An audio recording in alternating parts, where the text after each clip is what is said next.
Well, the whole thing is depressing. Adam Curry, John C. Dvorak. It's Sunday, July 15th, 2018. This is your award-winning Get One Nation Media Assassination, episode 1051. This is No Agenda. Deconstructing Strzok and many other deep state douchebags, and broadcasting live from the capital of the Drone Star State here in downtown Austin, Tejas, in the Cludio. In the morning, everybody. I'm Adam Curry. And from northern Silicon Valley, where they've given up on recycling, I'm John C. Dvorak. It's Crackpot and Buzzkill in the morning. I just read an article today about how California is the great hope of recycling. The great hoax of recycling. You read it wrong.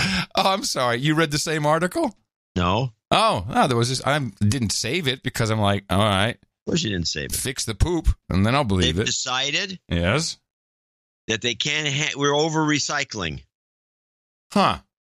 The little plastic bags that they've banned, but they're still around, and these plastic bags. Yeah. They don't want them. Wait, the recycle bags that the homeless people use to poop in? Yeah. Oh, my goodness. They don't want them, and they don't want bubble wrap. And they don't want that crap that Amazon stuffs in the packages that you pop, the big giant pillows. Huh. Well, I can't find the story. I don't know where it was. And they said, no, we can't take it anymore. We don't know what to do with this stuff. And what does it amount to? I don't know. What's the base? What do you think's really behind it? We send all of our crap everywhere. The Chinese won't take it the Chinese anymore. won't take. Oh, but we already discussed this. Now they made a big stink about it. Literally. Yeah, no, what I remember is our recycling is so poor that the recycled material is too contaminated. The Chinese don't want to deal with it. That was the article, yeah. Well, it was contaminated. In other words, they used to have a broader, if there's a little dirt in a bag or something, they didn't. Now it has to be something like 99% or not that high, like 90%. Right. Pristine, but we can't seem to deliver that. Okay. Well, I'm sorry. I can't warn you enough. But we do need you there on the scene, boots on the ground as the ship sinks. That is kind of important for you to stay in California. So they're putting all these bags in the dump. The way they used to do it. Yeah, the good old days. Nice. Well, before we get underway here today, I think that anyone listening to this program would realize that this would be a very important show, an important episode, in light of the enormous amount of energy spent on going through 9 hours of FBI testimony, which anything that involves C-SPAN is always a lot of work, and that came in Thursday. A lot of things that we need to look at with the lot of hate towards the U.S. from the U.K. Just a lot to do. I think it was obvious and important show. Would you agree? No. But I only say that just to be a dick? Contrary. Yeah, a dick. Just like the U.K. Did you see those photos in the newsletter? You're not going to let me finish my statement because I'm a little pissed off. Okay. The support we got for this show, I have other things to do with my life. Oh, yeah. I'm telling you up front, right? No, I'm serious. Look, why don't we just take the summer off? No. Let's just take the summer off. It's ridiculous. Take July off. That'd be a bad idea. Okay. Well, I just need to get it out of my system because it's just going to sit there festering because I'm pissed about it. Yeah. Everybody, can't wait for the analysis. Oh, it's going to be a great show. What, like 30 people maybe donated total, including under 50? Come on. All right, I'm done. Yes, I saw the pictures in the newsletter. I thought the pictures in the newsletter would get us more donations than it did. Yeah. Either that or the pictures, maybe the pictures are so depressing that, they were deterred. Possibly, we did get a nasty note from some guy. I should read it. Now, let's just explain what we're talking about here. There were protests in the United Kingdom as the president was there, the United States president, and the protests were all about how Trump is horrible. He's a dick. He's Hitler. Shitler was my favorite. I had a new jingle for this. This is it. Here's a short Trump rotation. Racist, sexist, homophobic, xenophobic, Islamophobic, you name it. Now, name the voice. Who? That's Hillary. Is that me? That's Hillary. That's Hillary. That's Hillary. That's Hillary slowed very down. Good. You tricked me completely. That's Hillary slowed down. Yeah, that was. Wait, I want you to remember what that. I mean, what can you play it sped up at the regular speed? No, I can't. Well, then that's Hillary. But what did Hillary actually say compared to what did she do after the election? I got a clip, the Hillary concession, the archive clip. Play it. I think it's on the list. Last night, I congratulated Donald Trump and offered to work with him on behalf of our country. Donald Trump is going to be our president. Oh, she offered. Doesn't mean she meant it sincerely. Just an offer. I mean, that's just words. She offered to work with him, but what did she do instead? Worked against him. She worked against him. Yes. Well, she offered. That's a fantastic American she is. Yes. Yeah. So the president's over there in the UK, and he's... Well, before you go there, I just want to make the final comment about those pictures that were in the newsletter. Yes. Which is nobody in the mainstream media over here showed any of this. They short-sheeted the demonstration, which was massive. Yeah, they pretty much only showed the blimp. Blimp is a big word. The pathetic balloon. They showed the balloon, and that was pretty funny, but they didn't show any of the demonstrations, which were extremely rude, very un-British, seems to me. Well, also, I saw signs, Americans in the UK, so there was a bunch of expats doing this as well. Yeah, who, of course, have to endure constant needling while you live there. I know, I have British friends, and when I talk to them, it's like, oh, well, your guy Trump, there's a lot of that, so I'm sure they're sick of it, but, taking it out. Oh, well, nice. And the World Workers' Party made all the signs. Well, a lot of them were made by them, but there was also a Liberal Party made a lot of signs. There was just a lot of nonsense going on, and it should have been reported on. It didn't get reported on. One of the reports, and I think you maybe hear it in one of the clips, was glossed over, like, oh, there was a big protest, but it wasn't as big as they'd hoped. That was the report. Well, part of the issue, although the protest went on long enough for them to cover it, MSNBC Andrea Mitchell had 3 screens because we had the president with the Queen, and of course he looked like a buffoon. He did it all wrong. Didn't do protocol. Turned his butt to the Queen. I'm not sure what he did wrong. Then we had the protests, and then we were all waiting for Rod Rosenstein to come out with these fantastic indictments of more Russians. And here's a clip of Andrea's hate. As we see the president leaving Windsor Castle, so that was a very abbreviated royal welcome. This is not at all the state visit, the overnight, the state dinner that the Obamas and other presidents, Ronald Reagan. Yeah, when I hear this, I'm thinking what these people want is they want a fairy tale. They want a fairy tale of, oh, there's the Queen. It's so romantic. It's so old world. It's so wonderful. And the Obamas knew how to do it right. Not at all the state visit, the overnight, the state dinner that the Obamas and other presidents, Ronald Reagan and others, he was at Windsor. The Obamas were at Buckingham Palace. He had tea with the Queen, so he can say that there was a royal welcome. But this is a direct result of his policies, his pronouncements, his violation of intelligence agreements by announcing things about what happened in Manchester, other offenses that have been made. And now, again, with this visit, again, with this interview that he did. I like this use of the word again. And Andrea Mitchell does it a lot. But you'll hear it more and more in the M5M lexicon. Again, which is now we can just concatenate everything that has been said about Trump. The entire rotation just goes into the word again. Again. You see what he's doing? Again. Manchester, other offenses that have been made. And now, again. With this visit, again, with this interview that he did with the British tabloid, which so offended and could be undermining the Theresa May's prime ministership. We're going to have to leave it there. This has been a remarkable split-screen show, a three-way split. The protesters in London and, of course, what's happening at Windsor. And most importantly, in terms of the American election process, what happened here with Rod Rosenstein's announcement. Now, Trump did an interview with The Sun. That is the British tabloid she mentioned. And the interview was actually recorded on tape. It wasn't just a printed interview, which made it more interesting for our show. Here is the offense that our president made. And by the way, she's not my queen. I just want people to know that. Well, if they do a deal like that, it will most likely, because we'll be dealing with the European Union instead of dealing with the UK. So it will probably kill the deal with. If they do that, their trade deal with the U.S. will probably not be made.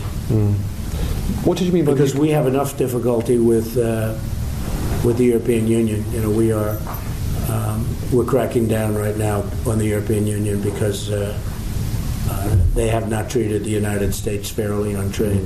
No, if they do that, I would say that would probably end a major trade relationship with the United States. I actually told Theresa May how to do it, but she didn't agree with. She didn't listen to me. What did you say?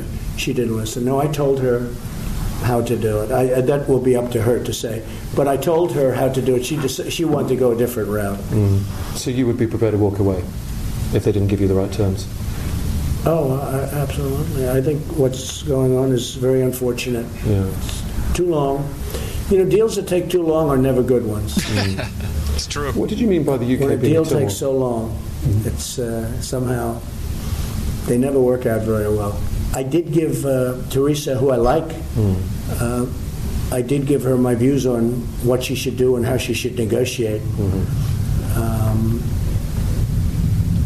And she didn't follow those views. I would actually say she probably went the opposite way. If you really look, she probably went the opposite way. That's fine. You know, she should negotiate the best way she knows how. But it's too bad. Oh, so offensive. Oh, no! So offensive to say these things. And he gave her, he said, yeah, here's how I would do it. And she went the other way. Okay. Yeah, the sun made a mountain out of a molehill, and everybody got all bent out of shape. And then again, there was all these crazy protesters, which were like completely unhinged. Yeah. With all kinds of mixed messages, which I thought were fascinating personally, especially the Brexit stuff. Because you can just see this is everybody that was in the street marching with Trump as a big piece of poop with red hair. Yes. Yes. Yeah. Every one of these people are not, they're all Remainers. Well, but Trump never went to London. ABC reported that he went to London and he met with the Queen, but they didn't mention he met with the Queen in Windsor and then he Castle. went to Blenheim, the big castle, to have his fancy dinner. That was with May and others. Well, he never went to London. Yeah, he said in that same interview, he said, I didn't go to London because it didn't seem like people wanted to welcome me. And he says, by the way, you're not doing this to Donald Trump. You're doing this to the American people. You're being rude. Which is why, and I mentioned this again in the newsletter, which is why I believe the mainstream media in the United States did not play anything about the demonstration, because it would have gotten under the American skin. I mean, yeah, even the people who hate Trump, we can hate Trump in our country. What business is it of yours to hate him like this? I'll tell you why. No, because this is the Remainers who hate Trump. Yes. As you recall, Trump, multiple times has said, well, it wouldn't be a good idea if you guys stay in the EU because it's going to be hard for us to do a deal. We're doing a deal with the big bloc, and then we can't do a deal with you. He's friends with Nigel Farage. He was like, I can't wait. I hope that the people of England speak their mind and that they vote. That was the day before Brexit. And so, of course, he's complicit. He did it. This is the great thing. People are blaming Brexit on Trump. Yes, they are. And it was very clear in the protests. Yeah. So I understand what they're doing. They hate Brexit, and Brexit is going to go down to defeat because Farage took his foot off the pedal by quitting. Yep. And I blame Farage. Yeah. Well, there was plenty of hate back here. If you want to get into it, I have a multi-parter from NPR, which was beyond typical for them. I guess the silence means you're interested. Yes, I'm all ears. Yeah, you're interested. This is what I'm very interested. I'm very interested. Well, NPR still has credibility, certainly with they have the a left. ton of credibility. Yeah, they got a lot. Even though their news director was unceremoniously fired for being a douchebag in the #MeToo movement, their news is still pretty good. But listen, this is on point, and Michael Z did a bang-up job of helping me go. It was a very long episode. We cut it down to just a couple of clips here. But it's the way they're speaking, and there's multiple people in these clips. I'll try and mention them by name. Multiple people who are using existing but also new memology, I would call it, and trying to launch new memes. You know, because what do we have now? Not necessarily on his personal being, but about what he does. What do we have in the rotation? Oh, I don't have the rotation in front of me. Oh wait, no, there's I do have it. No, I don't. Web page. There's a web page somewhere for this. Oh yeah, it's Electric Weenie. Yeah, okay, that's Cosmic Weenie. Cosmic Weenie. I'm sorry, I should get these things right. Well, and it doesn't matter. Here are a couple. And the topics, this was really about Trump, and the topics discussed in this were his visit to the UK, NATO, and, of course, his upcoming meeting with Putin. European leaders are finding that there is no way to really understand this man. He is unpredictable to the point where they have no faith or trust in him. And I think it's forcing them to consider whether there are alternatives to depending on the United States, at least for the next 2.5 years, whether they have to chart more of an independent course. I don't think any of them really want to contemplate a closer alignment, for instance, with China, our great rival power, and certainly at this point Russia is out of the question. But they, I think, feel like they can't depend on America. They don't know what to expect, and this is a global political crisis. Lisa Lara, do you think it's that serious, a global political crisis, or do you think people are just kind of, listening to the president and thinking, well, wait 15 minutes and see what he says? Oh, no. Oh, no. I think it's a global political crisis. I totally agree with Michael. It's a global political crisis we are witnessing, John. I'm glad somebody told us because we need to know this for the show. By the way, the website is cosmicweenie.com/Trump_flaws.htm. Exactly. I love you, man. Thanks for keeping with our show format in the style guide. That's very important. Here we go. Bureaucrats around the world, because of this global political crisis, don't know what to do. And it's unclear for those mid-level bureaucrats. European bureaucrats, they don't know if what the U.S. side is telling them is true, if it's agreed to across the administration, if those are promises that the U.S. side can keep. And that makes getting anything done basically impossible, including sharing intelligence, which is a big point of a lot of these alliances, a big piece of it. Right. So this global disruption tour is a big problem. Global disruption tour? Yes. Wow, I love that. Isn't that good? The global disruption tour. He's coming your way. And wow. That took a lot of nerve. Oh. And now there's no bias there. No, it's just NPR. Those guys are on the up and up. In this next clip, there's a term that is used a little differently in general, but they are using it here, and I want everyone to be on the lookout for this because, one of my favorite terms, we're always on the lookout for someone talking about the New World Order, and we have all kinds of variants. But in the past couple of days since Trump went to the UK, I've been hearing the following. Jack Beatty, what do you think about this notion that Trump is basically talking to his folks back home, and and if a few foreign leaders are bruised in the process, so be it? I think that's partly true. He is talking to them.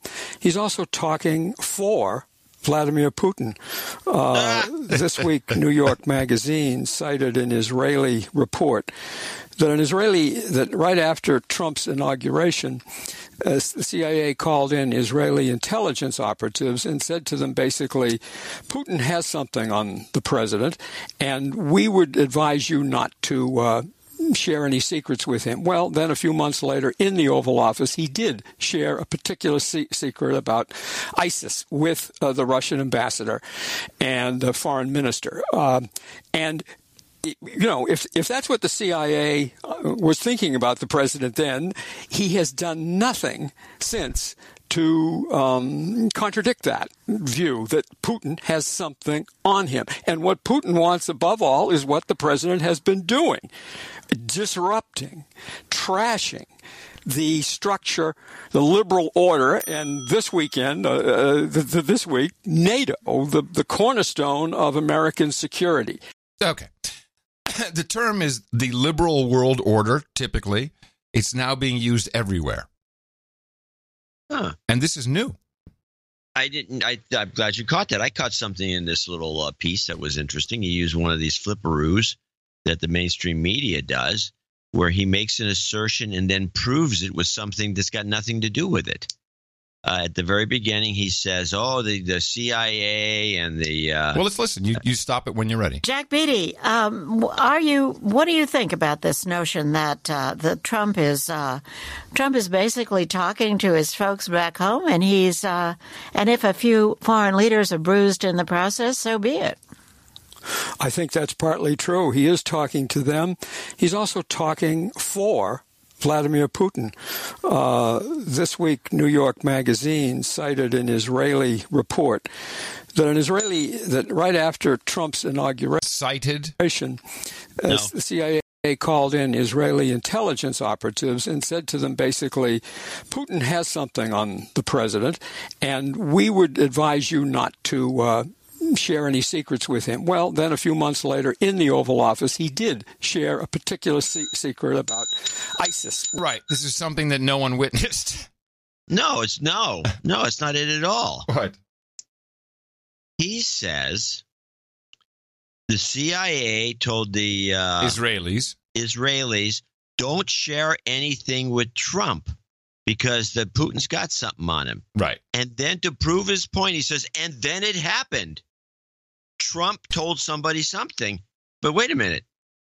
The Israelis are not supposed to talk to Trump and not give Trump info. If Trump says something about something, whatever it is, what's that got to do with it? It is not a proof. I agree.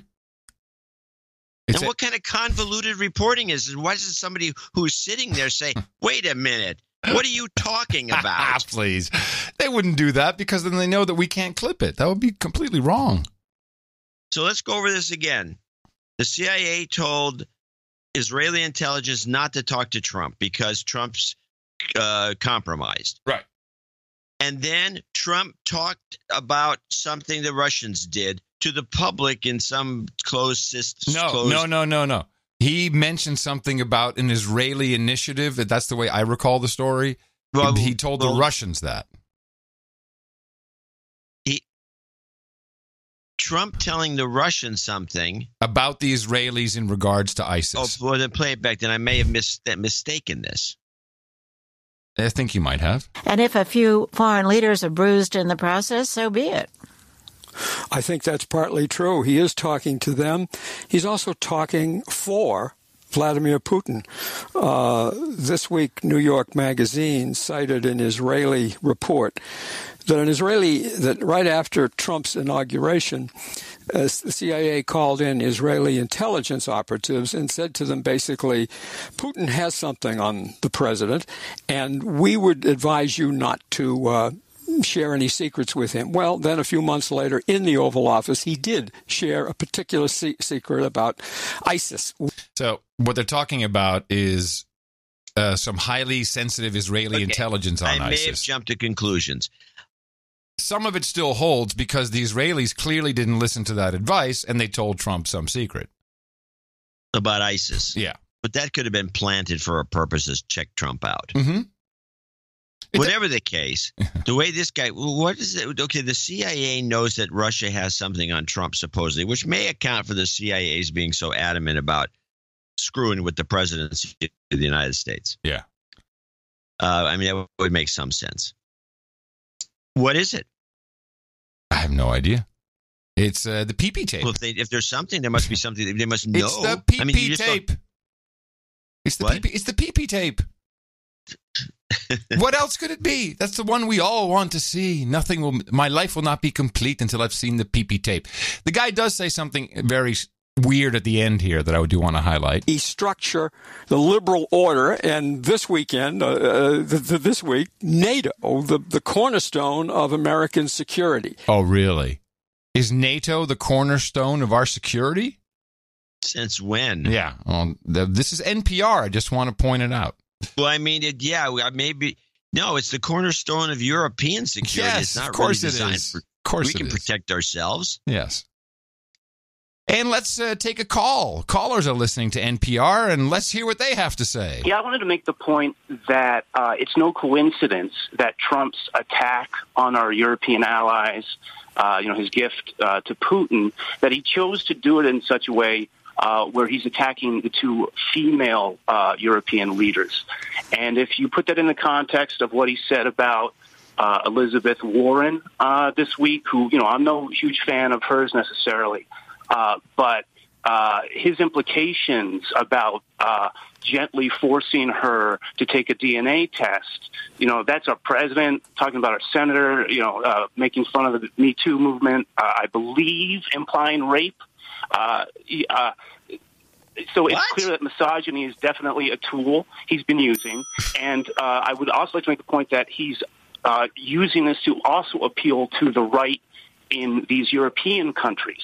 So it's not just his base. He's trying to build an international group, which I find extremely frightening given the history of last century. The caller's point is that he is a trained misogynist, uses it everywhere to his political advantage, and is attacking female European leaders. I thought he was just a buffoon who didn't know what he was doing. Now he's some great schemer. Now let's go over two things what the guy said.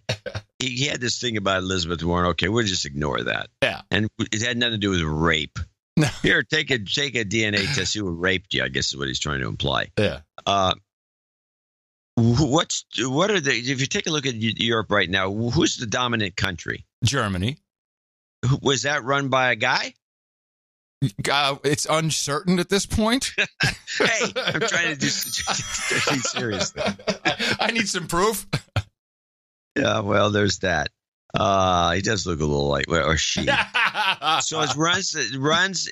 Okay, and then who's our best ally in the EU that's really up at the top of the news right now? I think it's the United Kingdom.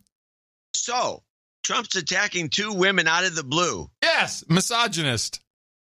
I mean, come on. They're the two leaders of the two most important countries in the EU, period. It's beautiful. No, but that's just the caller. Granted, he was pretty professional sounding, actually. I kind of liked it. I wish we had... Probably a shill. Well, could be. I'm going to throw in just another gratuitous, fantastic Trump rotation meme. It's just terrible when the federal government is in charge of large numbers of lives. It's not efficient. It's not fast moving. It's not built to be compassionate and humane. So your heart absolutely breaks. One does wonder why this isn't remaining in the news in a more prominent and visible way. I think to some degree it sounds so horrible to say it, but it's a reality that it's the story's kind of become familiar. We know the contours. We know how terrible it is. People have seen it. And related to that is the fact that Trump is this nonstop, chaos, scandal, outrage machine. Nonstop chaos, scandal, outrage machine. Oh, man, that'd be a great show title if it was if it wasn't so long. It's not even a good acronym. I know. So I was just very pleased. Work on that. You can make it into an acronym. I think it would catch on. Yeah, but it's NSCCOM. Scum.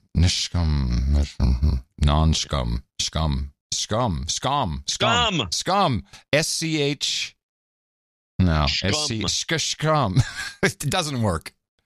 Now, right. I want to transition with the final clip into the Peter Strzok testimony, but I want to leave it open in case there's anything else you wanted to do here about Brexit or NATO or anything of that ilk.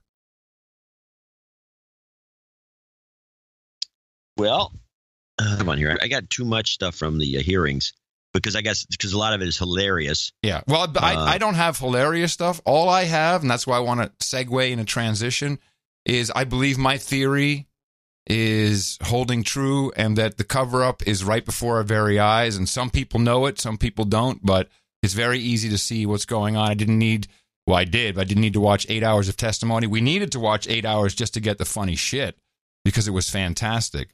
And I probably should play this very short clip beforehand. Well, before you leave, I do have a clip just to feel the interregnum. Well, no, this is going to help you. This is no, it's not. But go on. This is it is. This is former DHS Secretary Michael Brown. Remember him, Brownie? Oh yeah, Brownie. Brownie from Brownie. Hey, good job, from Katrina. Good job, Brownie. Here's what he has to say about Senate hearings. But to go back about just a regular hearing. Yeah. If an undersecretary or any other government official is going to go testify, his testimony is cleared through the Office of Management and Budget. That testimony is given to the senators and congressmen in advance. The questions are given to the witness in advance. It is a show. Yeah. It is a production. I just wanted to make sure everyone remembered that this is a script. And it went off script, which is why most people there were pissed off. That's why they were yelling and screaming at each other. They were going off script. Exactly. So let me play this last bit from On Point, because that kind of leads into my assertions. And there were moments, I've just seen bits of the hearing, but there were moments when Strzok really struck some very noble, I'm a public servant, I represent the FBI, I resent the imputation that I have somehow, dishonored my job and so on. He came off pretty well in those moments, but on the other hand, the Republicans were certainly right to say they were alarmed to hear how dismissive he was of Trump and of Trump's followers. However, of course, those were private communications, and people are allowed to have political opinions. The text messages were private. Yes, he was, and they only came to light because they were done on the public email, and that was only done apparently to avoid marital complications. Okay, now I've been saying from day one that these text messages look nothing like two people in a relationship. My main thing was I couldn't find and I did as much work as I could on what we had available with the Unibyte encodings of emojis that were translated into these transcripts of the text messages, and I saw no lovey-dovey talk at all. There's just none. There's not a single heart emoji, no eggplant emoji, no peach emoji, no tongue emoji. Hey, I know my emojis. And there's a reason for this, and part of it is this. Now, you and Ms. Page used personal phones and accounts to communicate. Have you turned over those communications to the Inspector General? No, sir. If not, why not? Sir, they asked, and working with my attorney, the Inspector General, and I arranged an agreement where I would go through my personal accounts and identify any material that was relevant to FBI business and turn it over. It was reviewed. There was none, and my understanding is the Inspector General was satisfied with that action. Okay. So what happened here is Peter Strzok was asked, very similar to Hillary Clinton, by the way. I guess that's how things work in government. Could you just go through all of that stuff and just give us what you find is relevant? Don't give it all to us so we can take a look at it. And he says, we had all of this stuff, all this personal stuff on iMessage and Gmail and GChat, and that was not relevant at all to the case whatsoever. So I guess all of the lovey-dovey stuff was there. All of it. Yet somehow all of the official text messages had to be taken in context. And the context is incredibly important. This is what I've been trying to explain for a couple of shows now. That and this is Scott Adams actually helped me come to this conclusion, because when the first text came out weeks ago, Scott Adams in one of his Periscopes said, we have to take into context that these people were lovers, and if Peter Strzok is saying, hey, baby, don't worry, I'll stop him, I'll take on the world, then, you feel a certain way. Everyone feels that. That was positioned from the beginning. From the very beginning, it was they're lovers. No one asked. It just came out immediately. That was put out in front, which is against FBI policy as well, fraternizing in that way, I believe, or to some degree. No. So that the conversations they had on their non-private, their conversations that we received, that we've seen, the ones that we've seen, that they would be put into a context of lovers, don't worry, baby, late at night. But if you remove that context and see it as one colleague to another, and this has always been my problem with text messages, there's no context within text messages. But we were given the context right from the get-go. They're lovers. That's how you have to read all this. Trey Gowdy, not only does, I think he knows what's going on. Listen to this exchange. You're investigating this alleged Russian collusion with the Trump campaign. You're the lead investigator. You originated the investigation. You're the point of contact. You drafted the document. And here you are before you've interviewed a single solitary witness saying F Trump.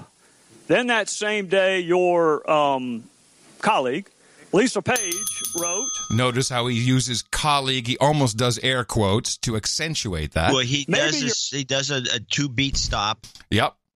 And says, your colleague. Mm-hmm.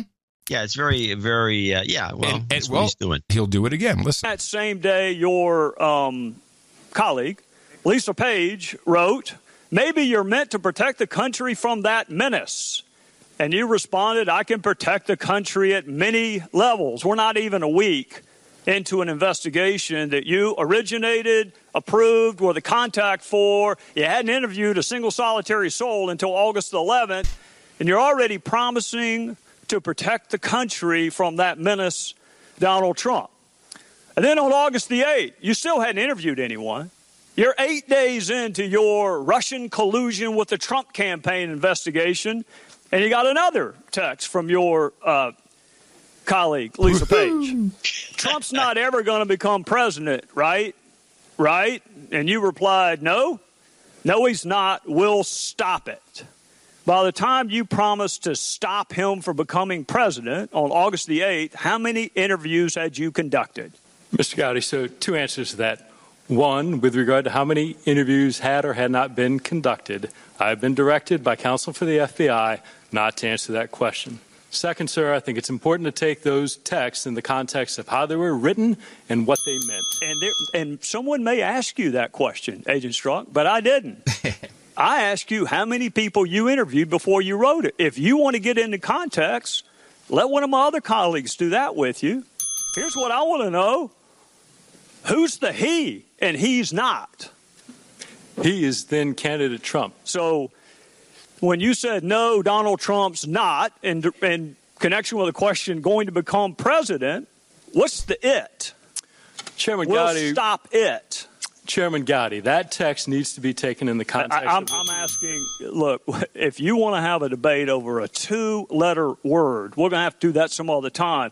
What and who did you mean by it? Mr. Gowdy, as I've stated, that text was written late at night in shorthand. I don't care when it was written. I don't care whether it was longhand, cursive. I don't care about any of that. I want to know what it meant, Agent Strzok. It would be his candidacy for the presidency, and my sense that the American population would not vote him into office. Right. Well, we hadn't gotten to the will yet. Well, I'm trying to cut to the chase and explain the text. The will is the American people. Is that right? That's your testimony. The will stop it. You were speaking on behalf of the American people. Is that correct? Mr. Gowdy, what my testimony is and what I said during extensive asking of this question during my prior interview is I don't recall writing that text. Are you denying writing the text? What I can tell you is that text in no way suggested that I or the FBI would take any action to influence the candidacy of Agent Strzok. That is a fantastic answer to a question nobody asked. Yeah, Mr. Gowdy, you asked what I meant. My question to you is the witness going to be permitted to answer the question posed? So you can hear that Gowdy knows what's going on. Or he's just a really good prosecutor, and he's. But I don't know. I think he knows what's going on. He knows the context is what's been changed, and he's trying to highlight that. And I think he's right, because if the public, and it's too late, it's not going to work. Everyone already thinks, and it's, by the way, it's misogynist just to go ahead and believe that right away. Oh, man, woman, yeah, very totally believable. No, I'm not buying this. I think that when you remove, this is the cover up in front of our very eyes. You remove the context and you think, hey, these are if it were two dudes who are not in a relationship, hell would break loose. It would be a different conversation. Okay. Well, I mean, what you're saying is that the guy's just a douchebag lover, who Gohmert goes after and the best. And Gohmert has, do you have that clip? I have all of Gohmert. Good. I would say Gohmert is, I think, by the way, completely valid for him to ask this question. Completely valid. Well, let's play the second half of Gohmert because it's too long. Part one, Gohmert goes after the guy for not following up on some early reports about the Clinton server.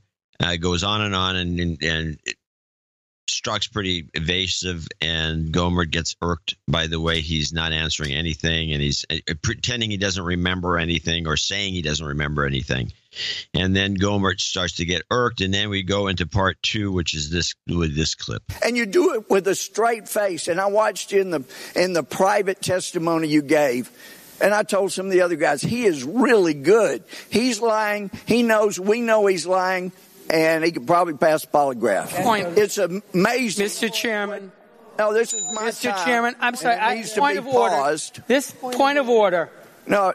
The gentleman will state his point of order. A member of this committee just asserted that this witness who is under oath and a former... They should just say off script instead of point of order. That would be funnier. Mr. Chairman, off script. Former agent of the FBI lied. There is no evidence that I ask him to withdraw it. I do not withdraw it. He is not a member of Congress. It's not a violation of the rule. And just as you have been expressing bias through your members about what a hero there is not a single person on this committee who has ever characterized a witness gentleman as from lying. Rhode Island. Gentleman, it's my time. That's a disgrace. Gentleman from Rhode Island will suspend. No, the disgrace is what this man has done. The gentleman from Texas will suspend for a moment. There is the disgrace. And it won't be recaptured anytime soon because of the damage you've done to the justice system. And I've talked to FBI agents around the country. You've embarrassed them. You've embarrassed yourself. And I can't help but wonder when I see you looking there with a little smirk, how many times did you look so innocent into your wife's eye and lie to her about Lisa? Mr. Chairman, this is outrageous. Credibility of a witness Shame is on always you. an issue. Mr. Chairman, please. Mr. Chairman, this is intolerable harassment of the witness. What's wrong with that? You need your medication. The gentleman. I just need to stop there. That was the line of the century. You need your medications. Oh my goodness, this is good. This is still why we do it. Sin controls the time. Well, I ask that the witness be permitted to respond to that. He will be permitted. Did you ever talk to Hillary Clinton during your investigation besides the one questioning you mentioned, before that or after that to this day? Point of order, Mr. Chairman. Point of order, Mr. Chairman. The gentleman will state his point of order. It is, I think, against the rules of the House for a member of the committee to be impugning the character of a witness. Oh, my God. He should ask questions to elicit. The purpose of this hearing is to elicit information. He should ask questions to elicit information. He should not be impugning the character of the witness. The gentleman is advised the rules of the House only are directed to members of the House and the President of the United States. Therefore, in other words, it is okay to impugn the character of witnesses in any way whatsoever? Well, listen, I've heard many members on your side of the aisle impugn the character of somebody who is covered by the rules of the House. But the gentleman, the gentleman has 20 seconds left. The clock will be turned back on, and he can complete his time, and then the witness can respond. So if you talk to Hillary Clinton, other than the time she was examined in front of the witnesses? No. So after throwing away what you have with all the bias you have, you've never even gotten a thank you. I yield back. Did you ever see a reaction shot of Strzok when Gohmert was doing that? Because I couldn't find one. I think there was a couple in there. It was during the thing, not when he really chewed him out, but I don't know. By the way, there was just as an aside, there was a clip going around the Twitters of Strzok making this kind of alien-looking face. Yes. Was that a shop job or was that for real? I found it. Okay. It was for real. I don't have the note here, but it was in the 5. I think it was around 5:30. Mm-hmm. 5 hours and 31 minutes. That period. Right. He drops his head and he looks up above and he gives that creepy look. And it was only a split second, but it was real. Yeah. Well, shapeshifters can't hold it all the time. I mean, shapeshifter's going to shift, baby. I mean, it's all that there is to it. So Gohmert mentioned something about you could probably pass a polygraph test, and so I was very interested in this, and I did some research on it. This is the time that it's valid. That whole sequence. Yes, this was. I love that. It was very good. This is Raul Labrador, who I believe is from Idaho. And this is Raul Labrador, funny observation. I'm curious if this is the first time that Russia tried to interfere with an American election. I'm sorry. No. That's not Raul. No, it's, who was it that did that? Labrador did something else. Labrador was good, though. That's actually a good, it's very funny clip. Why don't you play that and I'll figure. Oh, here it is. No, Out of Scope 1. Sorry. Out of Scope. Yes. Now I remember. This was good. When was the last time you were subject to a polygraph? Approximately 2 or 3 years ago. 2 or 3 years ago. To your knowledge, have you ever failed a polygraph or found to be out of scope? I've never failed one. I was out of scope prior to my last polygraph. And that would have been at what time? You said 2 to 3 years ago. Could you be more specific? Sir, I think we can cut to the chase. I think there's an email that talks about people being out of scope for a polygraph, which generated my last polygraph. Oh, don't worry. We're going to be cut to the chase. Sir, so you want to go ahead and say it's January 2016 when you received a text or an email, correct? Sir, if that's the date, I'll stipulate to that. I don't have those dates. Okay, we'll take that as a stipulation. Has an examiner ever accused you of attempting to use countermeasures during a polygraph examination? Not to my recollection, no. You received your email in January, as you've stated, and you've stipulated to. Your polygraph was out of scope in January 2016. To your knowledge, how long was your polygraph out of scope? Sir, I don't know. I recall it's the penultimate, the second to last polygraph I had was when I was a supervisor at Washington Field Office, which would have occurred somewhere between 2008 and 2011. My understanding of what out of scope means for the FBI is that polygraphs have a kind of 5-year span of effectiveness or validity. We had several people we were including me, trying to get read into a particular I'm glad you got this, John, because I was so busy with the other thing. I heard it, and I'm glad that you did some research on this, on the out-of-scope stuff? Yeah, there's some good stuff online about it. But he kind of tells everything. If you're out of scope, you have to parts of your top secret clearance are taken away from you. Right. Especially one aspect, special circumstances. Yeah, CS documents or something? Yes, and it's got a funny name. I mean, if you look it up, it means something funny. But it has to do with what he was investigating on with Hillary and with Trump. He had to have that clearance, but because he was out of scope, technically he had to have that clearance pulled from him. So he should not have been doing either of those investigations. Right. Now Strzok tries to say, well, unless I lied on the polygraph, that's what I understand. As the clip continues, did you play all of clip 1? Yeah. Yeah, as the clip continues, this guy this is Doug Collins from Georgia, I believe he's from Georgia. And I believe was the ex-basketball player. I could be wrong. Anyway, play part 2, and then I'll explain what I found out. During the time that you were out of scope, did you have access to SCI? Yes, sir.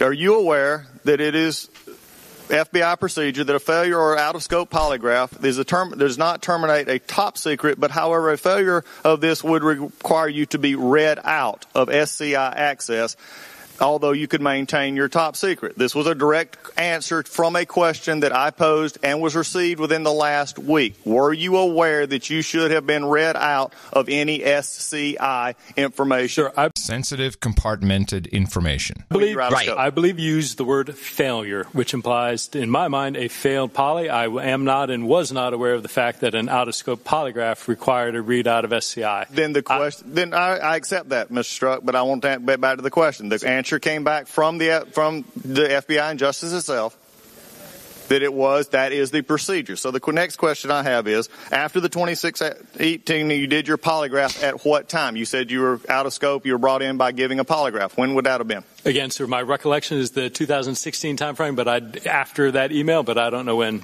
within a month or two, I think. Are you also aware in the publicly stated version of the IG report that there has been some serious questions and issues concerning polygraph information and lack of polygraph procedures at the Department of Justice and FBI that was brought out by the Inspector General? I'm generally aware that there was a report, but I'm not aware of the conclusions. One of the general concerns on this is that when you're out of scope, and this is the answer coming back from the Department of Justice, you should have been read out of SCI. My concern is that during this time frame, you were involved in two very high-profile, what would have been, or at least getting ready for SCI information in which you were not read out of. Okay. Compartmented information. So he shouldn't have been doing either one of those investigations, and he pretends to not know what the hell's going on. Right. So if you look a little deeper, apparently the polygraph test that he took the previous time or during sometime before January 2016 or whenever, actually that's when he got his memo, he did the polygraph test later, had to do, he semi-failed. Getting out of scope, according to the documents, doesn't mean that you failed the polygraph, but it means it was something fishy about it. Right. And or it's either something fishy about it, or you have gone too long, in other words, over 5 years without taking a polygraph test. That puts also you out of scope. Yeah. But that's not what the situation was with this guy. I think at some point he mentioned, I don't know how to interpret polygraph lines, I think was said. It goes on and on. Yeah, it's full of it. It was out of scope during the polygraph. That's the way I understood it. It's from the affair. Yeah. It's from the affair. Okay. So someone asked about that, and he lied about the affair. Well, you said it earlier. You said you didn't know, but it's fraternization. You cannot be a superior or working with somebody in certain kinds of situations in most government agencies. Yeah. And so he was fishy about the affair, and that put him out of scope. Right. Man, he shouldn't have been doing any of this stuff. Because he shouldn't have even been up there talking today, because he wouldn't have gotten himself getting his tit in the ring. Good point. Of course. Didn't even think of that one. By the way, can we just stop and say that Lisa Page looks a hell of a lot better than her high school yearbook photo we've been seeing? Yeah, she looked pretty good. I saw that too. They're hauling her. She got all dolled up to do the perp walk. She got this. She got the pumps on for the perp walk, the pumpy perp walk. I know that's very fun. Yeah. All right. So I want to get two things. I want to play the chairman of the committee had Strzok read from his document. Yes. Yeah. Read his. And I thought that was funny, and I think that's worth playing. And then I also want to play a couple of things the Democrats did that cracked me up. So let's see, what do we get? Oh, by the way, I have an ISO here for consideration. Okay, I'll give it a listen here. It says Troll douche. I was playing it already. Here we go. Oh, I'm sorry. Hi, how was Trump other than a douche? Hi, how was Trump other than a douche? I'll take it. It's a good recommendation for end of show. Hi, how was Trump other than a douche? That is my ringtone. Hi, how was Trump other than a douche? That's a great ringtone. Hi, how was Trump other than a douche? Hello? Have that coming out of my flip phone, people will totally go nuts. All right, where is this? Stroke reading texts. Yeah, there you go. Or as one congressperson, one senator said, Strazik, I forgot who that was. In front of you have a one sheet of paper that was presented to you a few minutes ago, and I'm going to just go to a date and then ask you to read your own words. I'm sorry. So hold on. This is not the chairman. This is Issa. Oh, is that Daryl? Yeah. Oh, good. I'm going to just Daryl's last stand. go to a date and then ask you to read your own words. March 4th, 2016. You want me to read this? Yes, please. Yes, sir. OMG, he's an idiot. May 4th, 2016. I think that was a very poor reading for this audition. I think you could do a lot better than OMG, he's an idiot. Put some soul into it, man. Do something real. OMG, he's an idiot. You want me to read this? Yes, please. Yes, sir. OMG, he's an idiot. May 4th, 2016. Now the pressure really starts to finish MYE. July 19th, 2016. Hi, how was Trump other than a douche? Melania? July 21st, 2016. Trump is a disaster. I have no idea how destabilizing his presidency would be. August 6th, 2016. I don't believe I wrote this text, sir. Okay, it's been attributed to you, so we'll go on to the next. Incorrect. August 8th, 2016. And I'll preface it by saying this for context. Ms. Page said, not ever going to become president, right? Right? No, he's not. We'll stop it. Repeat that again. No, he's not. We'll stop it. August 15th, 2016. I want to believe the path you threw out for consideration in Andy's office, that there's no way he gets elected, but I'm afraid we can't take that risk. It's like an insurance policy in the unlikely event you die before you're 40. On October 20th, 2016. I can't pull away and I defer to the chairman whether you can just use one letter if you don't mind. What the F happened to our country, Lise? Okay, read it again that way. Sir, did you not? Was it not intelligible? You just want to hear it for me to repeat it? Please. Okay, sir. Sure. Happy to indulge you. I can't pull away. What the F happened to our country, Lise? I want to go back to the Gowdy bit because now we're talking again about the who is the we. And in the first case, because Gowdy did a pretty good job on this with him, in the first case, it's, we, that would mean the American people, and here's how Gowdy... Yeah, I know what you're going to pull. It's a good clip. Your testimony a couple of weeks ago was the we meant the American people, which I found confusing, because on November the 7th, which is the day before the election, you said this. You were concerned that those same American people that you were speaking on behalf of might actually elect Donald Trump president. So you said, OMG, this is effing terrifying. I think we know what effing means. I'm pretty sure we have OMG down too. What was terrifying about those same American people you trusted to stop him in August, not stopping him in November? What was so terrifying about that, Agent Strzok? Mr. Gowdy, I do not have a copy of the transcript. We have not been provided that transcript. It's your text. It's not the transcript. It's your text. Mr. Gowdy, what I would say in that is, one, I was not referring to the American electorate at all. The American electorate I respect in their decisions, and their right to vote is absolutely a cornerstone of our democracy. So at no time did I insult or call into question the judgment or the power of the American electorate.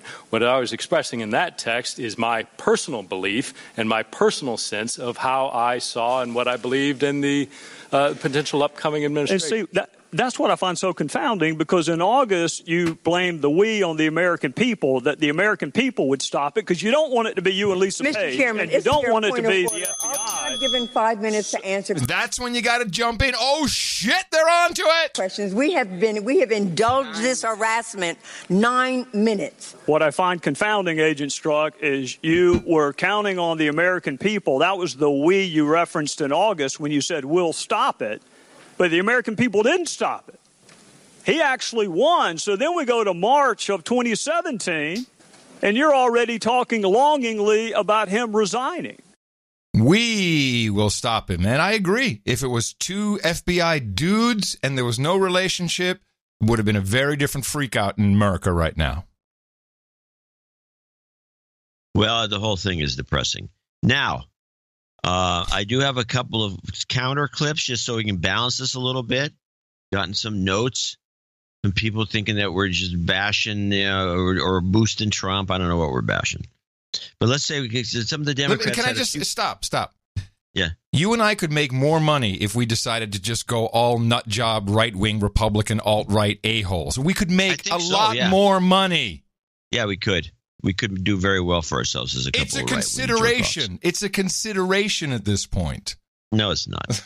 Shut up, man. I'm doing a pitch. Shut up. That'll be the day. Frogs are growing balls. We never went to the moon. Oh, wait a minute. I say that already. Okay, here's there's a bunch of short clips. This is a typical of the Democrats. When they get the floor, every other guy's a Democrat, and they get the floor. Besides taking the floor by screaming and yelling all the time, the Republicans never interrupted the Democrats. Even when they said something like this. This is hearings Democrats from TB. Okay. You can't handle the truth. And the truth is, this is the most corrupt administration ever, and it's going to be exposed by Robert Mueller. Thank God. I yield back, and I thank you. Woohoo! Okay, that has nothing to do with the hearings, but they got to get their 2 cents worth in. Play hearings Democrats from TWOT. You recognize. Thank you, Mr. Chair.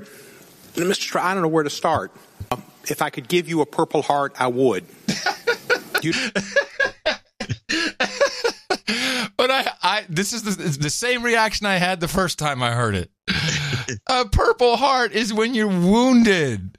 And as both my grandfathers have Purple Hearts. It's just a tad insulting. Yep. Just a little bit on the insult. And it also shows, I don't know, ignorance. To start. And why did everyone erupt to it? I could give you a Purple Heart, I would. Where's the eruption? You deserve one. This has been an attack on you. This, by the way, fits in the social justice meme. He has literally been injured according to today's politically correct standards because words do actual harm. They really hurt you. Like a bullet. Yes, it is equal, just like, it's terrorism, really.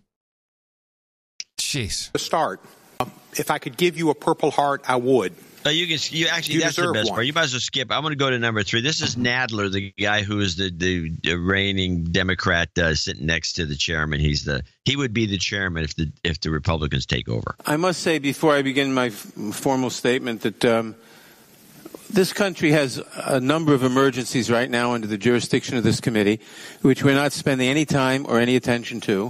The leading one, obviously, being the fact that 3,000 children were improperly taken away from their families, and the administration seems either unwilling or, out of total incompetence, unable to return the kids to their families even under court order. We ought to be holding hearings about the intentions or the competence of the Department of Homeland Service, of the Department of Homeland Security on this question.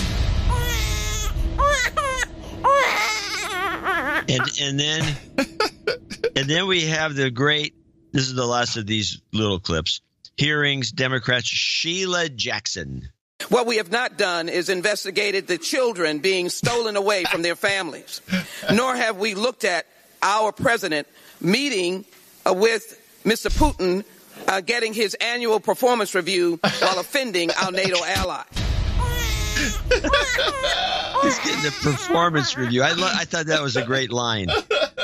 Now, obviously, she went on, and I do have one ISO of her. She's condemning everybody that had anything to do with Hillary losing, and then she has this interesting mispronunciation of Julian Assange. Oh, yeah. Now, this is Julian Assad ISO. With WikiLeaks, Julian Assange.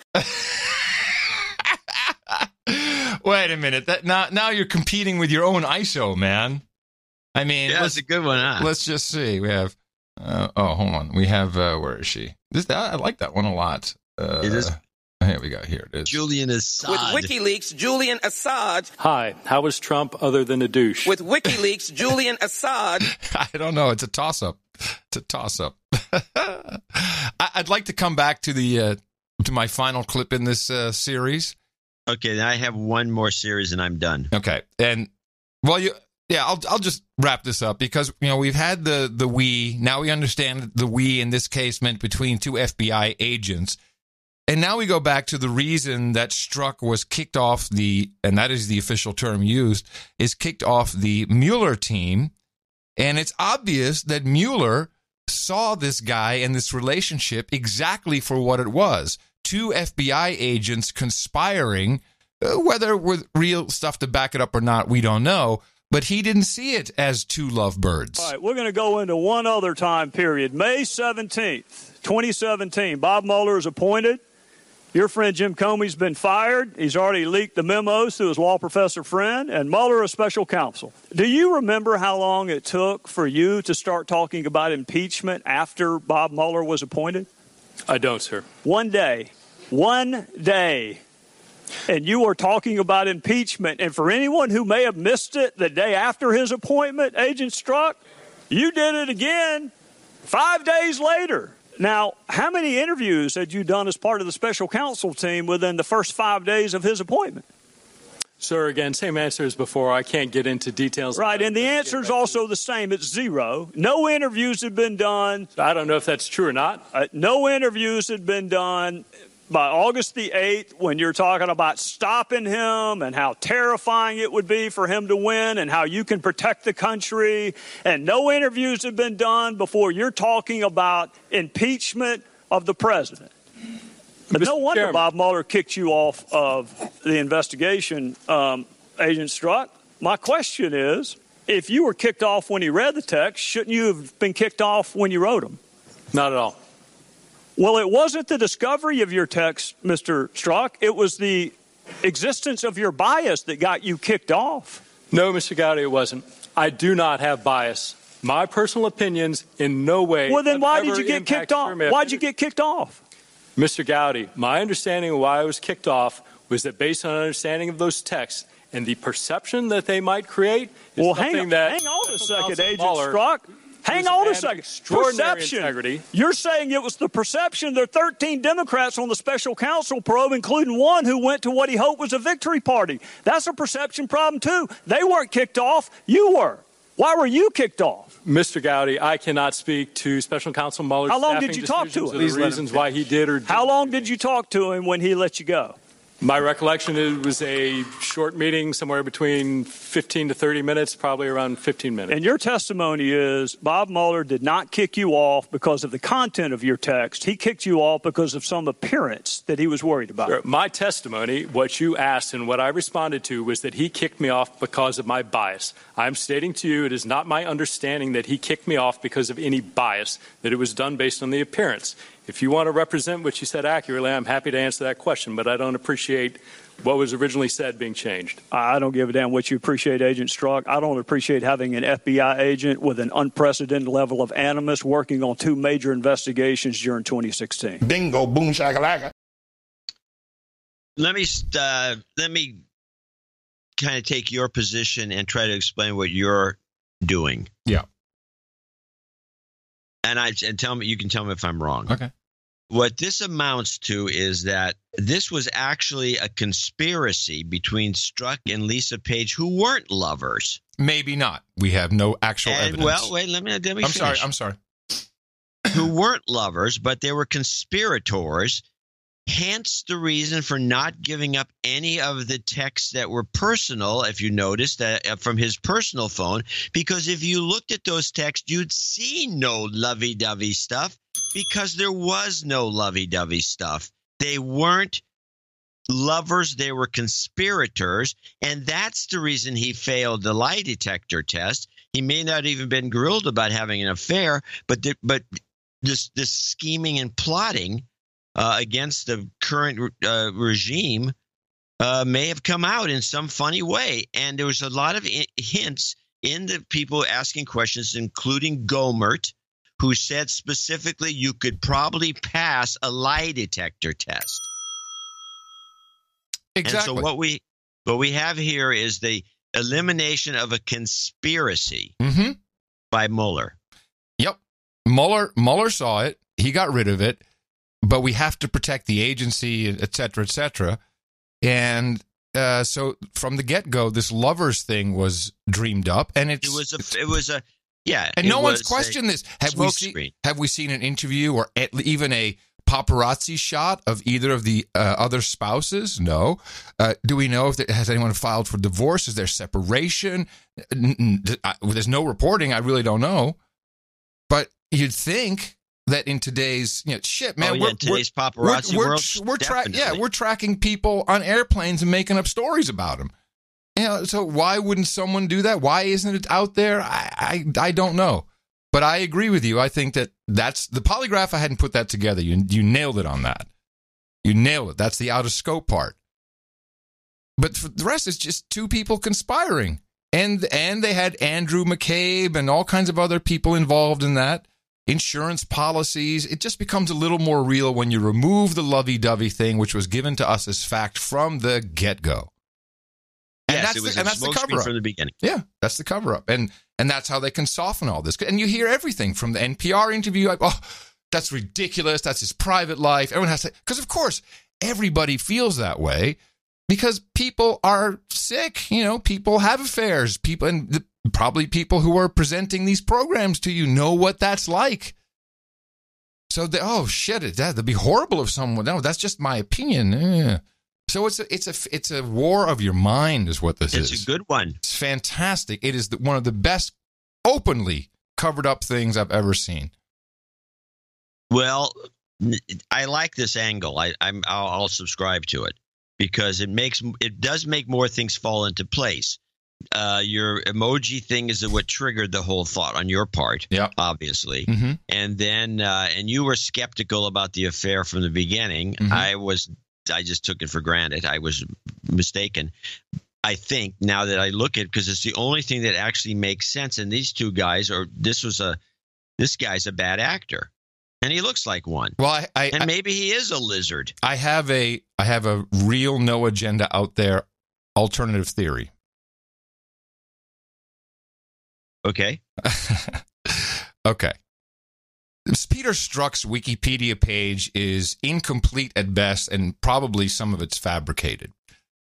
Peter Strzok, he is actually Peter Strzok Jr., and his father, Peter Strzok Sr., worked initially as a lieutenant, I think lieutenant colonel.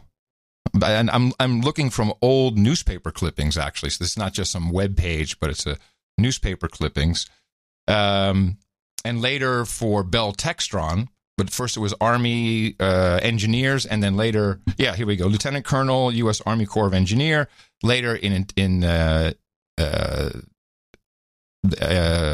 intelligence, that would be Defense Intelligence, and then after retiring, he worked for Bell Textron, and this period happened for 6 years. With his son there with him and his family. Do you know where he was? Where Peter Strzok Jr. grew up? In Iran. Oh. Peter Strzok Jr. grew up in Iran. And this is not reflected on his Wikipedia page.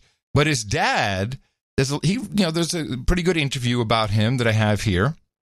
Now, what was the years? Do we know? Yeah, I think it was Shah years, obviously. It was Shah, for sure, it was Shah years. He actually liked Khomeini. His dad was a fan of Khomeini.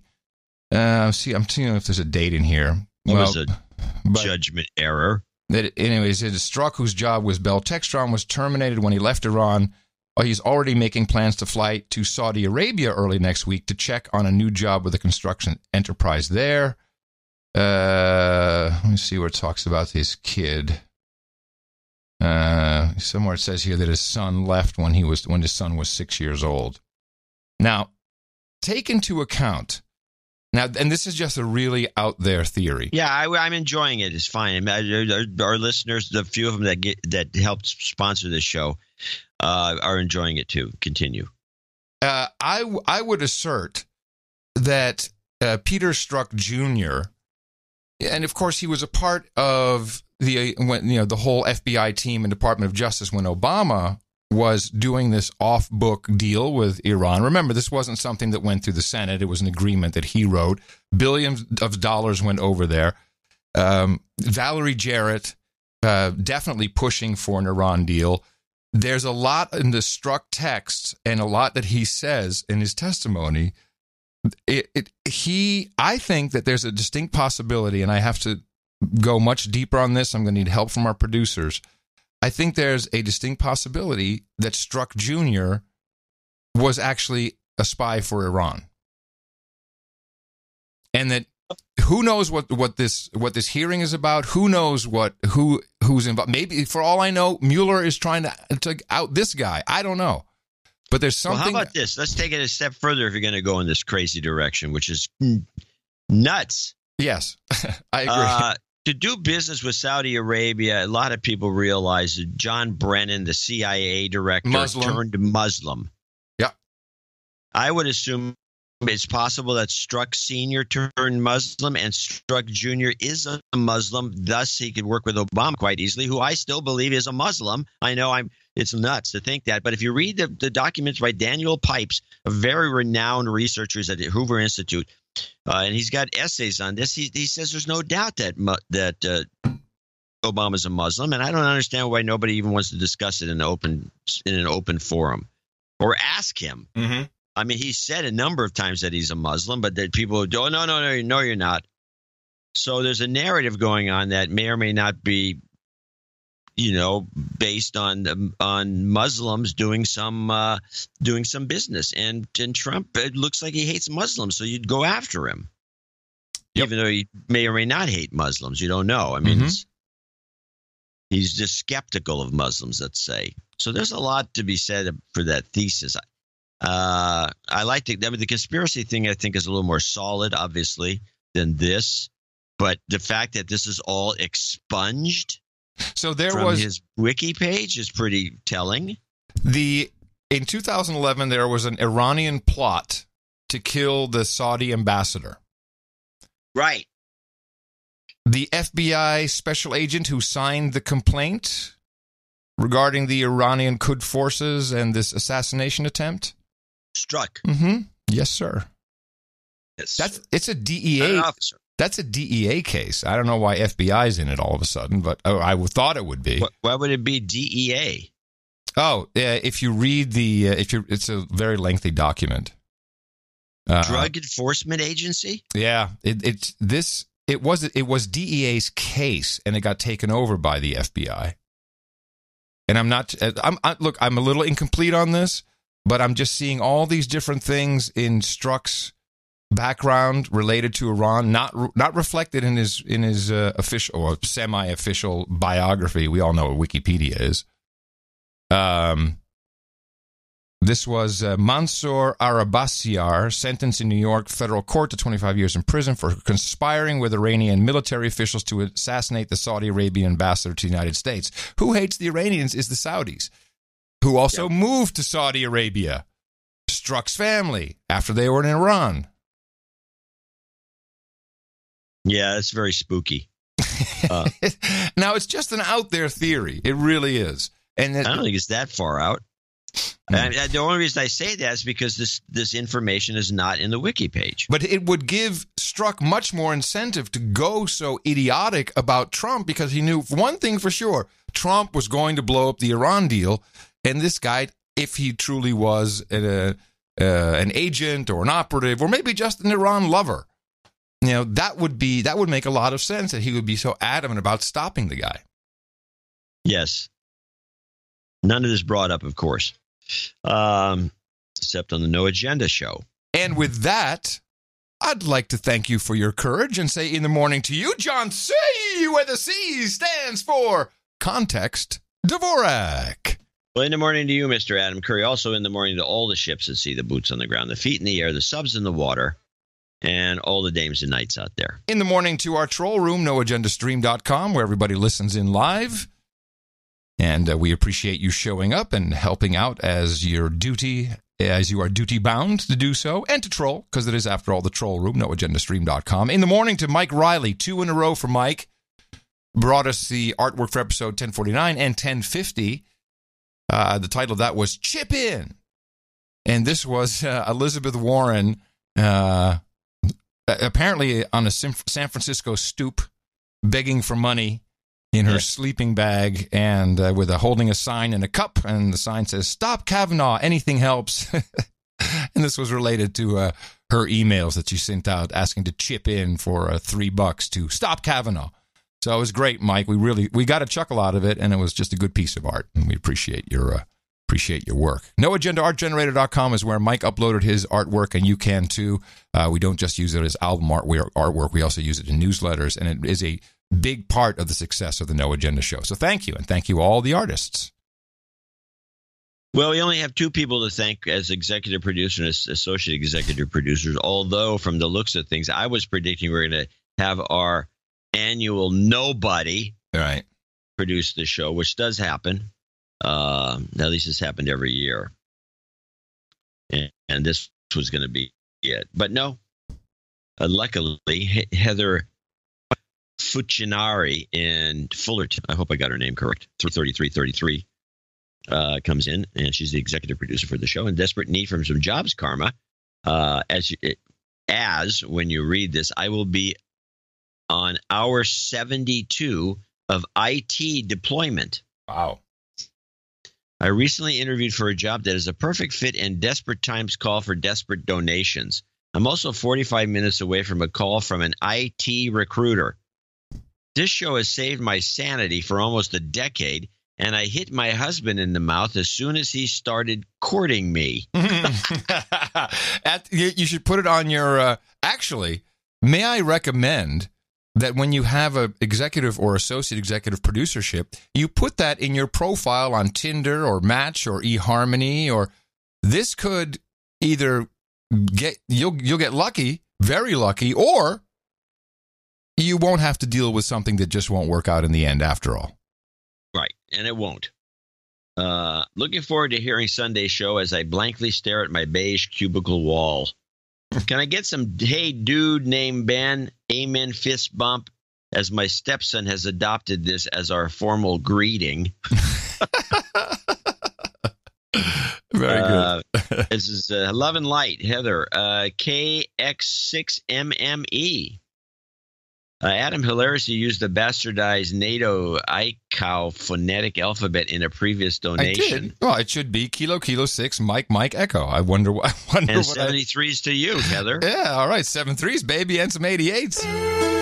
He's just a dude named Ben. Just a dude named Ben. Just a dude named Ben. I think his first name may have been Ben. So a guy named Ben, a dude named Ben. Amen. Fist bump. Jobs, jobs, jobs, and jobs. Let's vote for jobs.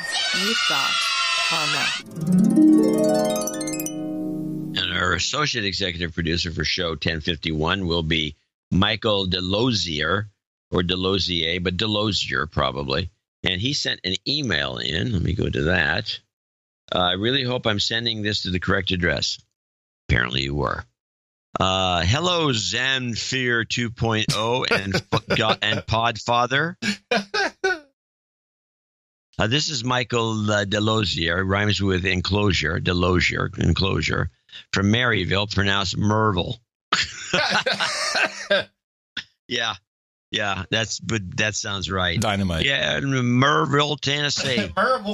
Merville. I'm from Merville. Where? Merville. Yeah, Merville. Merville. You know from Merville Comics? Encloses my second donation, which is composed of the following: 2 Perky Boobs donations of $9.009. Woohoo!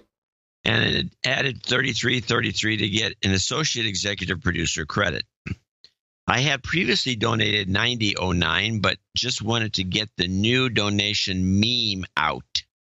To anyone who might like the lift the boobs donation up a bit. An uplifting donation. So we got 3 boob donations. We got the Perkies at $9.09, regular is at 8. What is it? 8.008 boob.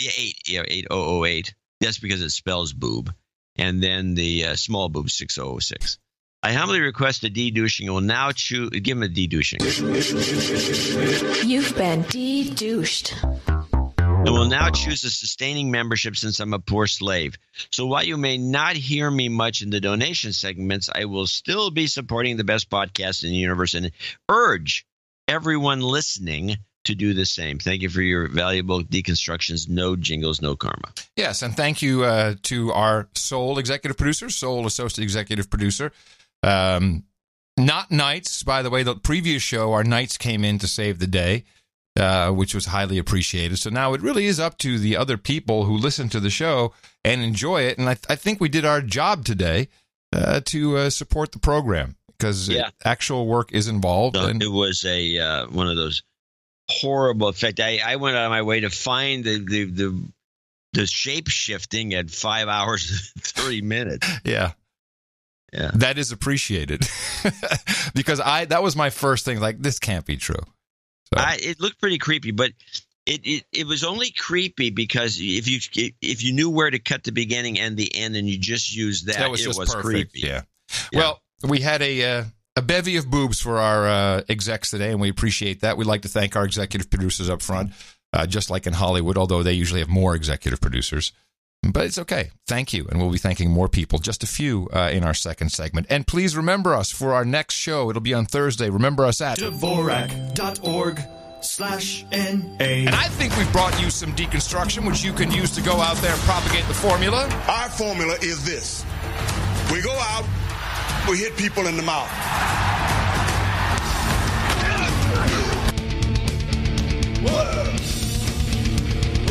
With WikiLeaks, Julian Assange. Shut up, Update. France, the globalists have won the Globalist World Order Cup 4-2 against Croatia. Yeah, of course. Yeah. We had some people writing in. I sent you the note. You saw that note? Yeah, I saw. Yes, I saw the notes, but I don't think it really makes any sense now to deconstruct it. It's over. Well, I know, but I thought the note had kind of predicted this. Yes, that the globalists will win. They have the globalists to. Would win because they have more immigrants. That's a good one. Yeah. They have more immigrants on their team, and and Croatia is notorious for being pretty Croatian. And so, because France had all these immigrants on their team, as if they would win because of that. And so there was a message that, look, we need, and that was shown in the pictures. The Guardian had this crazy signage on there that they put up all over town during the Trump protests. Oh, yeah. And it was a pro-immigrant thing. We need more immigrants. And this, I'm telling you, this Brexit thing is dead. Yeah, I think I have to agree with you. It is way over. So nice try, Brits. Yeah. You're just going to be a cog in the new German Empire. Let's call it what it is. Right. Which is probably safer for the world, except it's probably going to these Germans, they can't help themselves. I do have. Let me get my last couple of clips out of the way, because there was a couple of little items here that were sidelights to this investigation. Sure. And this is Jordan, who's that guy from Ohio. Yeah, who's just it was under attack, right? He's under attack for hashtag Me Too. He's under a smear attack. Yes, smear attack. Yes, he's being smeared. Smeared. Let's play Jordan and PQ. This is a little aside, and I wanted to play it because I heard this. I lit up like you would, and you probably heard this too and thought the same thing. I haven't done any research, but I think it's something we should keep in tune for. Jordan and PQG. Well, we'd sure like to know. I want to refer you to. I don't know that you have this in front of you, but this is the House Intelligence Committee's report. Chapter 6, there's a footnote on page 113, and it says this. In late March 2017, Daniel Jones met with the FBI regarding PQG, the Penn Quarter Group, which he described as exposing foreign intelligence or foreign influence in Western elections. He told the FBI that PQG was being funded by 7 to 10 wealthy donors located primarily in New York and California, who provided approximately $50 million. He further stated that PQG had secured the services of Steele, his associate, and Fusion GPS to continue exposing potential Russian interference in the 2016 U.S. presidential election. Are you familiar with this meeting Mr. Jones had with the FBI? I'm not, and I don't know if that's accurate or not, but I'm not aware. I'm going from the intelligence report that the majority issued from the House Intelligence Committee. I'm not aware of that meeting or who that is. Have you ever spoke with Daniel Jones? No. Do you know Mr. Jones at all? I do not. All right. Yeah, I did catch this, and it appears that our internal federal law enforcement, known as the FBI, has outsourced just enormous amounts of work to former colleagues who go off and start these little independent groups with just phenomenal contracts. The same goes for CrowdStrike, which we'll talk about in a moment. But this is the same. This is a group led by Daniel Jones, and he has been involved in government. Specifically, as he even notes on their own website, with the FBI for years. And this is what has happened: is we, just like DHS, we outsource it to ex-DHS a-holes so they can build all the naked body scanners. The FBI outsources their intelligence to their ex-colleagues and pays them good money because that when they get out, they'll be doing the same thing. Yeah, so it's a disgusting. It's that's actual corruption. Yeah, it is corruption. Yeah. Yes, it's total corruption. Now, the other thing Jordan brought up was the Simpson and Corn connection, including the connection with David Corn, the guy who used to be the commentator that was outed as a misogynist, the nut job at Mother Jones, and he had something to do with this dossier in the beginning, apparently. And I just want to play this little clip because there's confusion over the possibility that there's two dossiers. Oops, I'm sorry, I accidentally ejected. Here we go. My direction from the FBI is that I may not answer that question. I got it. Let's go back to the email that you sent that you won't talk about. Are there 3 copies of the dossier as evidenced by what you said in this email? Sir, to be clear, I want to talk about this email. I want nothing more than all answer your question, you want, but you're not talking about it. You're not answering my questions. Are there 3 copies? 3 copies of what? The McCain copy, the BuzzFeed copy, and the one that you got from Corn and Simpson. Sir, the most I can say is we received a variety of copies of and different types of. Let me ask you one other question. Glenn Simpson testified in front of the Senate Judiciary Committee on August 22nd, 2017. He was asked, did anyone from Fusion ever communicate with the FBI? His response, no. No one from Fusion ever spoke with the FBI. So here's what I'm having trouble understanding. If Glenn Simpson says no one ever spoke with the FBI, how is it that you got a copy of the dossier from Simpson? Someone's getting cornholed today. Sounds like a recipe for success to me. So that came up and didn't. I will say, without any collusion, this is the only clip that overlapped that we had today. Oh, that you had that clip? That was the only one. Everything else, we had different things we brought to the to the party. Yeah, well, that's good. I think we have some second sense about this. It's inexplicable. Last clip. This is just a local analysis done by just a rap clip. This is only 12 seconds or so. It's the rap clip after they go through all their discussion of this event.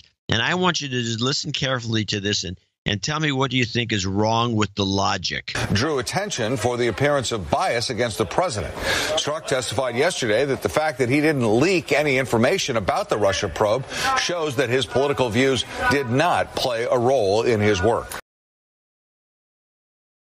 Huh? Let me just understand what's being said here. Because he did not leak, that proves that he had no bias? That's what they said. Hey, makes nothing but sense to me, everybody. And in weather today. Jeez. It's unbelievable. And people wonder what's going on with your news. So, right. I'm in one of the adult under 40s who's, doing AP, exams and stuff, and she's got her final year school, and she's taking a communications class. And who? Elise. She's one of Tina's daughters. Elise, yeah. How or Elise? Elise. E-L-I-S-E. E-L-I. Is she an adult? An adult under 40, of course. She's 21. Okay. Just to give you an understanding of why people are misunderstanding things or take things for granted. And she's taking a communications class, and she had to get an extremely expensive book, which is just another ripoff, another scam. These children go. This angers me. $100 for a textbook. Okay, scam. Yeah, big. And you could rent it from Amazon for $60. You rent a book from Amazon. Double scam. Yeah, scam. And I say, I'm in some of those textbooks, and she goes to the index, and sure shooting, there I am. about podcasting. What were you doing there? Yeah, I was hanging out, and it was about. Was your name in there? Yeah, no, the whole history. Okay, that makes more sense. The history of podcasting, which was pretty good. It's better than most accounts, but it also wasn't completely right. And so you always have to think, well, if that's not right, what else is not right in the book? And so then there's a question on a test. I think it was a practice test, and she says, "Okay, what caused the decline of the news business?" Then it was in the context of newspapers. Yeah. And I said, "Well, that's really what." Do you have the question? I can give the right answer. What would be the answer you gave? Television. That would be one, but it was more modern. So a more. You're snapping your lips. It was more modern. When the internet came along, what was the main thing? What brought the newspapers down? What did the internet do? Fake news. No. Classifieds. Oh. So it all depends on how you. That is an element. The thing is, okay, here's the history goes like this. It was actually television that really brought the newspapers to their knees, required all the stuff that took place in the newspaper business, from joint operating agreements, which were the thing that saved the newspapers, even though it was sketchy, to the decline of the evening paper, all came about because of television. Television sent the newspapers into their death spiral. Mm-hmm.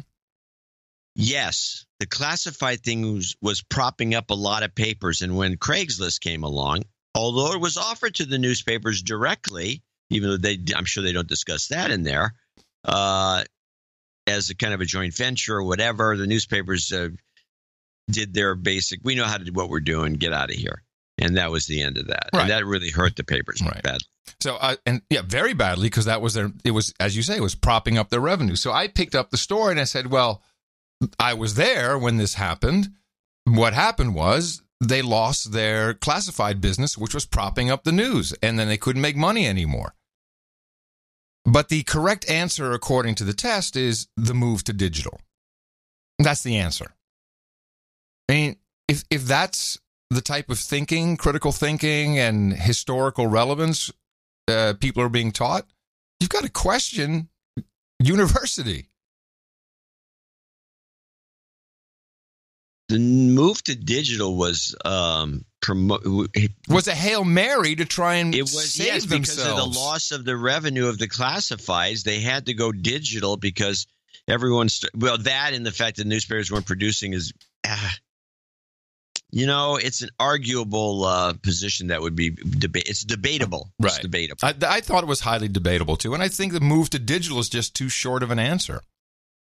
It's not that important. It's a complicated answer. It's a series of problems that took place, and the move to digital was just the last of what might be another event after the move to digital. Right. That further erodes their position. Yeah, you could say Facebook. And would that be the answer? I don't know. You could say Facebook or Google. Lame. This is shallow. This is requires a little more thought than this. So that's why you can get news reports like the ones we just played, and since it's only 11 seconds, I'll play it again. Drew attention for the appearance of bias against the president. Strzok testified yesterday that the fact that he didn't leak any information about the Russia probe shows that his political views did not play a role in his work. I mean, that's an abstraction, and it's an incorrect abstraction. If you think about it, at some level, it's a non sequitur. Yep. It makes no sense. Yeah, I know. Well, I can't help that. Yep. No. So she's taking. What is she doing? What does she expect to do with this certificate? What is she getting out of this? Degree, she's going to graduate. She'll graduate. She'll graduate from. She's in junior college. No. She's going to be a senior. She's senior. Senior in a regular school. Yes. And they're teaching this. Yep. It sounds like to be honest about it, I thought it was like a high school text.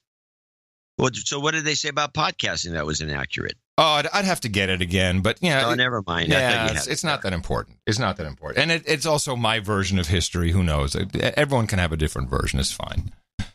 I really don't care.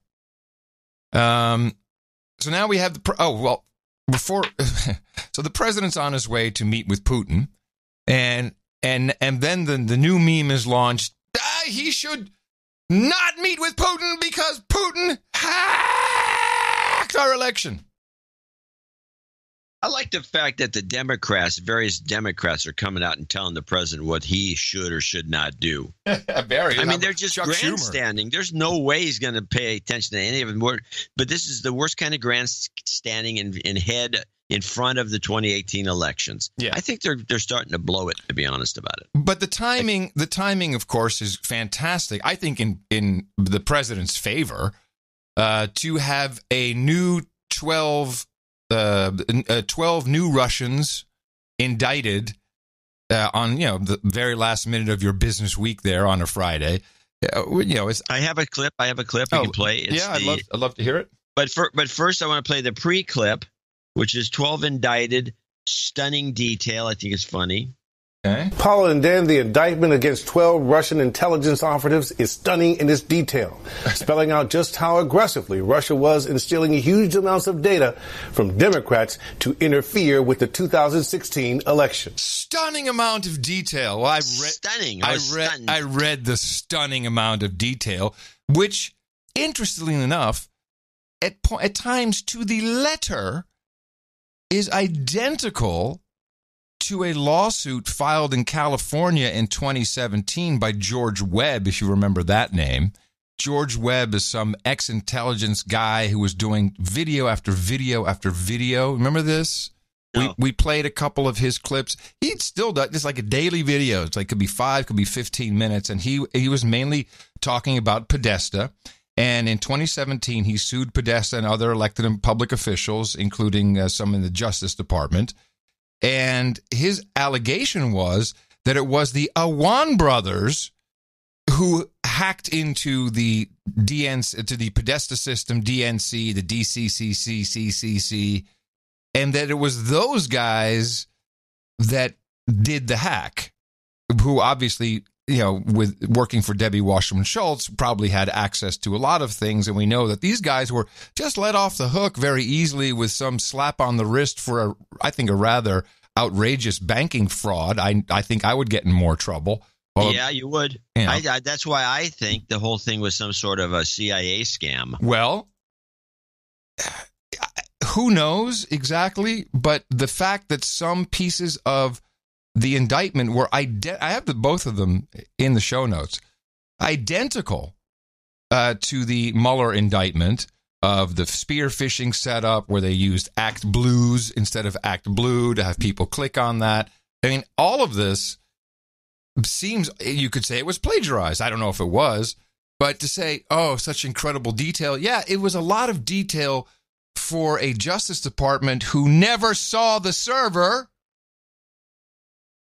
They never saw it. The server. This is like the WTC7 won't go away. Well, thing. We need a jingle for it. The server got the server won't go away. What's in the server? Let me add something to this, and this goes back to the PQB that we were talking about. CrowdStrike, which has Ukrainian backing, Ukrainian co-founder, who hate Russians. I might want to point out, at least a lot of them do. A lot of them do. That's what CrowdStrike is about. And the CEO is Sean Henry, good friends with Robert Mueller. Lunches with him, goes to symposia with him together. And these are the guys that got the server and made all these allegations, now cited as a top U.S. security firm. So the FBI's indictment, not only is it based upon third party and not any investigating they did, there's also no way to go back and check it because the servers have been wiped clean. So this whole indictment can never hold any water. There's no proof to show. Unless, somehow you're going to say, well, these guys seem okay. Yeah, we'll just take their word for it. Yeah, it seems unlikely. So let's play the second half. Play the second half. Information. Russian Command Unit 26165, in charge of stealing information, headquartered in this building in Moscow. And 18 miles away, here where Unit 74455 allegedly weaponized the information, posting online, including through WikiLeaks, damaging information on Hillary Clinton and Democrats just 3 days before the Democratic National Convention. Mueller portrayed the Russians as nimble. One example in the indictment suggesting they appeared to step up their attacks on Clinton on the same day as... Nice cyber effect, by the way. This appeal from candidate Trump. Russia, if you're listening, I hope you're able to find the 30,000 emails that are missing. That very day, according to the indictment, the Russian conspirators for the first time attempted to hack email accounts at a domain used by Clinton's personal office. Mueller also claims a hacker entitled Guccifer 2.0 reached out to someone close to the Trump campaign, believed to be his longtime strategist, Roger Stone, writing, "Do you find anything interesting in the docs I posted? And then, please, tell me if I can help you anyhow." Stone himself was not indicted. He told ABC News that he is the person mentioned in the indictment, but he insists that he's done nothing wrong. Any objective person who will read that exchange will see that it's benign, it's innocuous. Special Counsel Mueller's indictment list is growing. 32 people indicted so far, with 5 felony convictions and more than 100 criminal charges. Yeah. Great. And of course, that's brought up on the hearings constantly. Oh, there's 100 people been in charge and then done so many indicted. These are all for littering. Producer Chris Kay attended a private or semi-private demo from the CrowdStrike folks, the people who brought you the Pew Pew map, and he sent us a little report, which I'd like to share. Good day to the OG Podfather. Sent you a tweet about this a week ago. I attended a CrowdStrike demo. He sent me a ton of screenshots, which I will share with you, John, and maybe put them in the I don't know. I don't know if it's useful for anything, but it's just interesting to see. I'll put them in the newsletter. It was an eye-opening experience. I did get a few jokes in on the Pew Pew map and them doing the DNC server hack job and not the FBI. Now, there's a producer, ladies and gentlemen. When I did that, they seemed quite proud that they did the DNC break-in investigation and exposed, those Russians part of the hack. They are thoroughly convinced it was the Russians and not an inside job, which is the theory I agree with. There was way too much data moved for it not to be done inside the network. I can't see them transferring that much info that quickly over an internet connection. Throughout the demo, they threw out a lot of buzz terms. They said their staff are all former CIA and NSA. It's the outsourcing of your intelligence. The guy who did the demo for me was a 7-year veteran of the NSA. I have no doubt that CrowdStrike is a project of the Intel community. And now check this, because we know a lot of people who work at this company. They leverage Splunk to build out their product. You know, a lot of Podcho people went to Splunk. Brief me on this again. Splunk is a product that you put on, I think, on top of a database. It's basically a data mining engine, and it's used a lot for recommendations and for some funky way of using a database. I'm doing a poor job of explaining it, but it is a data mining tool. And a lot of the Podcho folk, and they went public, and everyone made a lot of cash over there. They leveraged Splunk to build out their product. I've used Splunk before, so I'm not surprised this is the route they went. It makes me wonder if Splunk is an Intel community project as well. Yes, and for them going public, I would say, yeah, probably. If they were a very successful offering. I'm certain that the NSA is like the CIA in that no one ever truly retires. They truly retires to just move on to another arm of the organization. I learned a lot about that from my wife's granddad. He's a retired CIA. Well, he has a whole bunch of private stuff here about what he did. Back to the pitch. At times, I found myself getting caught up in the sales pitch on all the fancy screens. Of course, my no-agenda inoculations kicked in and pulled me back from going full retard. Never go full retard. That's what he says. We never got to the pricing structure. I'm still waiting for that whopper of a number to come back. It's a nice product, and I have no doubt it can replace antivirus, malware, and firewall functions at the desktop. just like the Cisco Firepower product, its strength is in getting enough people to use the product in order to learn and detect new exploits and attacks. They talk about machine learning, but they are very much using actual humans since the machines can't learn yet with the so-called AI. They refer to the team as the Managed Hunter Team, and they call them their Force Multiplier. And they also offer what they call their White Glove option. This is someone crazy enough to allow them to view all their data and step in when a live attack is detected and to remediate it for you. Anyone who chooses that option needs to be fired. Below are some of the buzz terms they threw out. I'm not sure if this will help the show, but I always want to share what I learned as a fellow dude named Ben. Yes, the dude's named Ben. Make it happen. As always, love the show. Grew up watching you on MTV and reading John's columns. I'm a bit overdue for a donation, so I need to rectify that before I fall into full-on douchebag. Here's some of the buzzword terms. 125 billion events a day.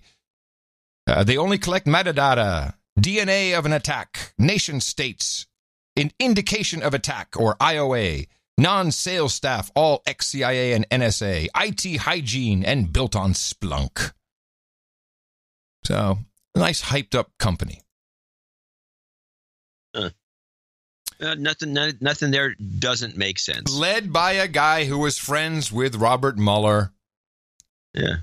Who just indicted people based upon his buddy's information from his commercial company. I'd say shaky at best. To say the least. Yeah, or that.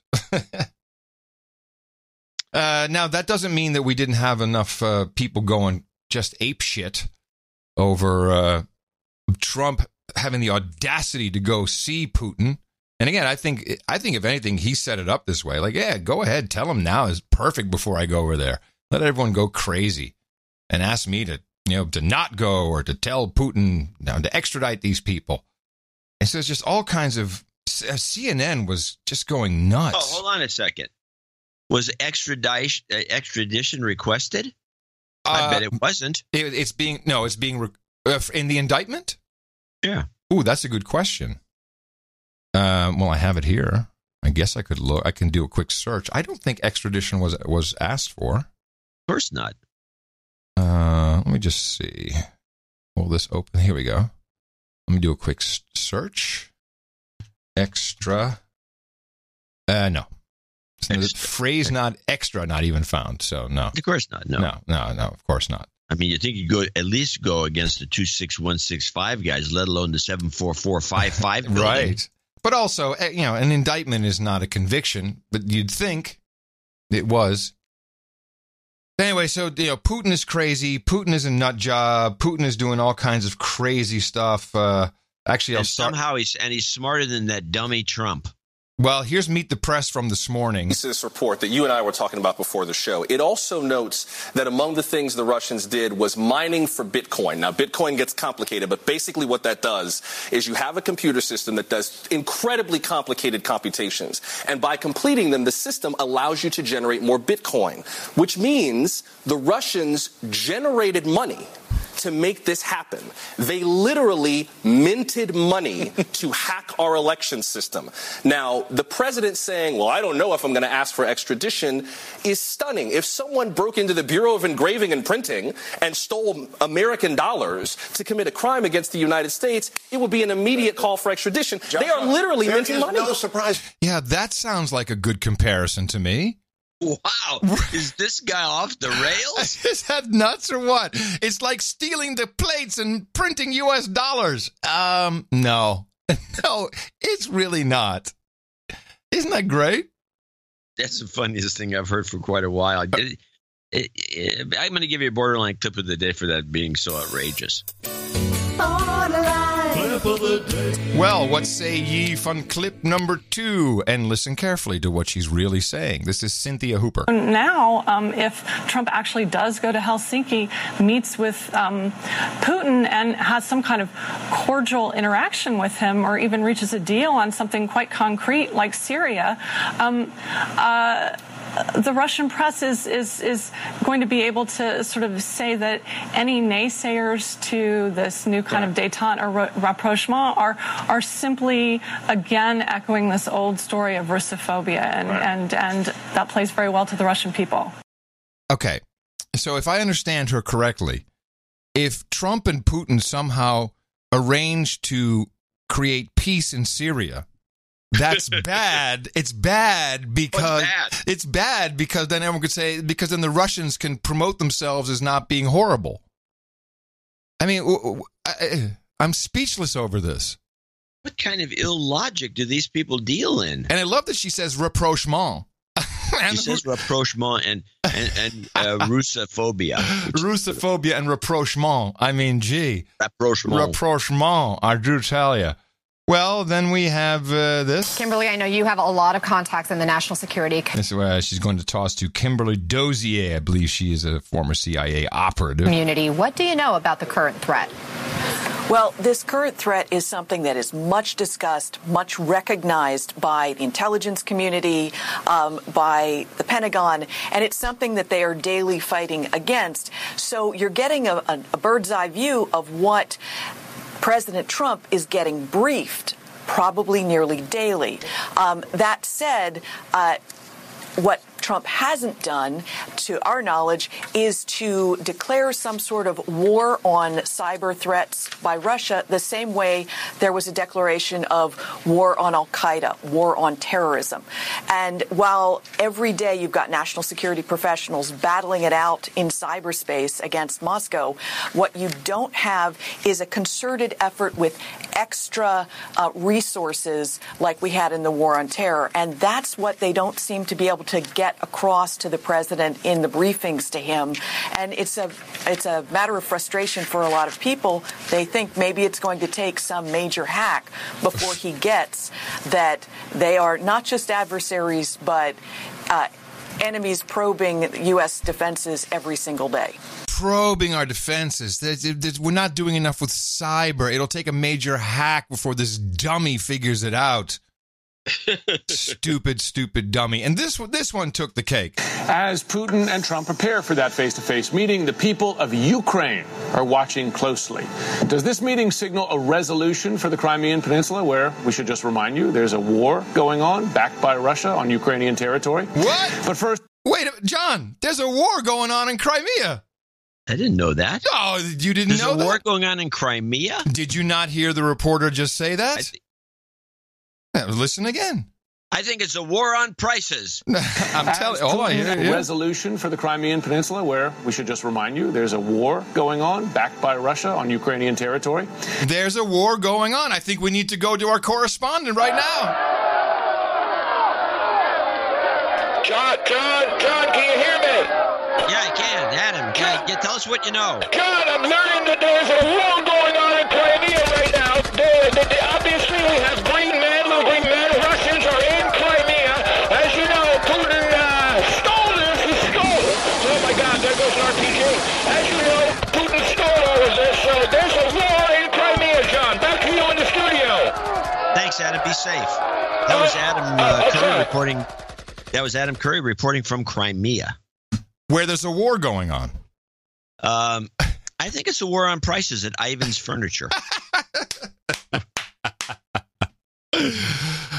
And with that, I think we should take a little break. I need a breather after that big report. I got one more ISO for your consideration. Okay, sir. I'm sorry. Yes, not sir. Riz. Yes.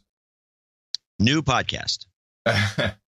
Okay, new podcast. Yes, I got a new podcast! I'm going to show my support by donating to No Agenda. Imagine all the people who could do that. Oh yeah, that'd be fab.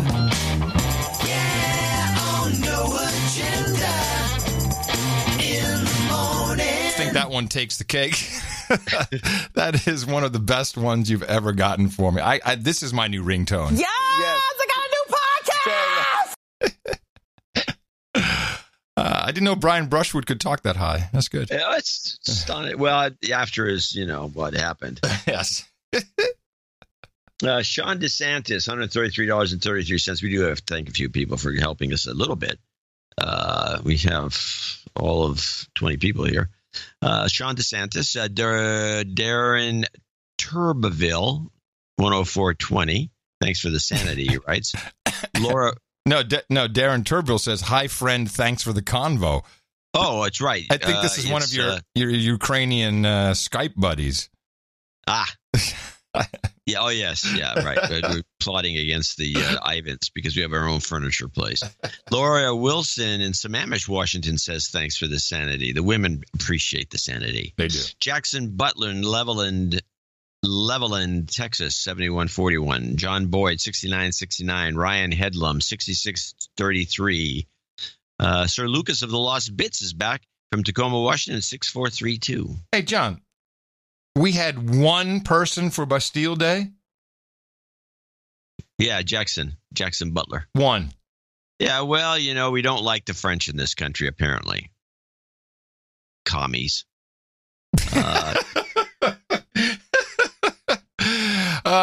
Yes. I'm sure your wine will never be poisoned. Sir Lucas, I always buy through a third party. Sir Lucas of the Lost Bits. Sir Daniel Torello in Charleston, South Carolina, 6407. Christopher Dechter, 5678. Ali G. Yeah, he's a new. Ali G. Borat has a new show on Showtime starting tomorrow. Yeah, it's supposed to be pretty funny. It's supposed to be another UK Hates America, I think. Oh, I'm sure that's what it is. Yeah. Ali G. It doesn't mean it's not funny. Oh, yeah. Ali G. 5620 Godfrey, Illinois. I de-douched my husband last year, but feel like I'm still technically a douchebag since I donated in his honor. I don't listen regularly, but my husband does, and he fills me in. I listen on road trips, and when we travel, I become a big fan. Oh, thank you. Please accept my 5627 Jobs. This represents jobs somehow. JK. I don't know how she does that. No, it's the digits. J is the 5 key.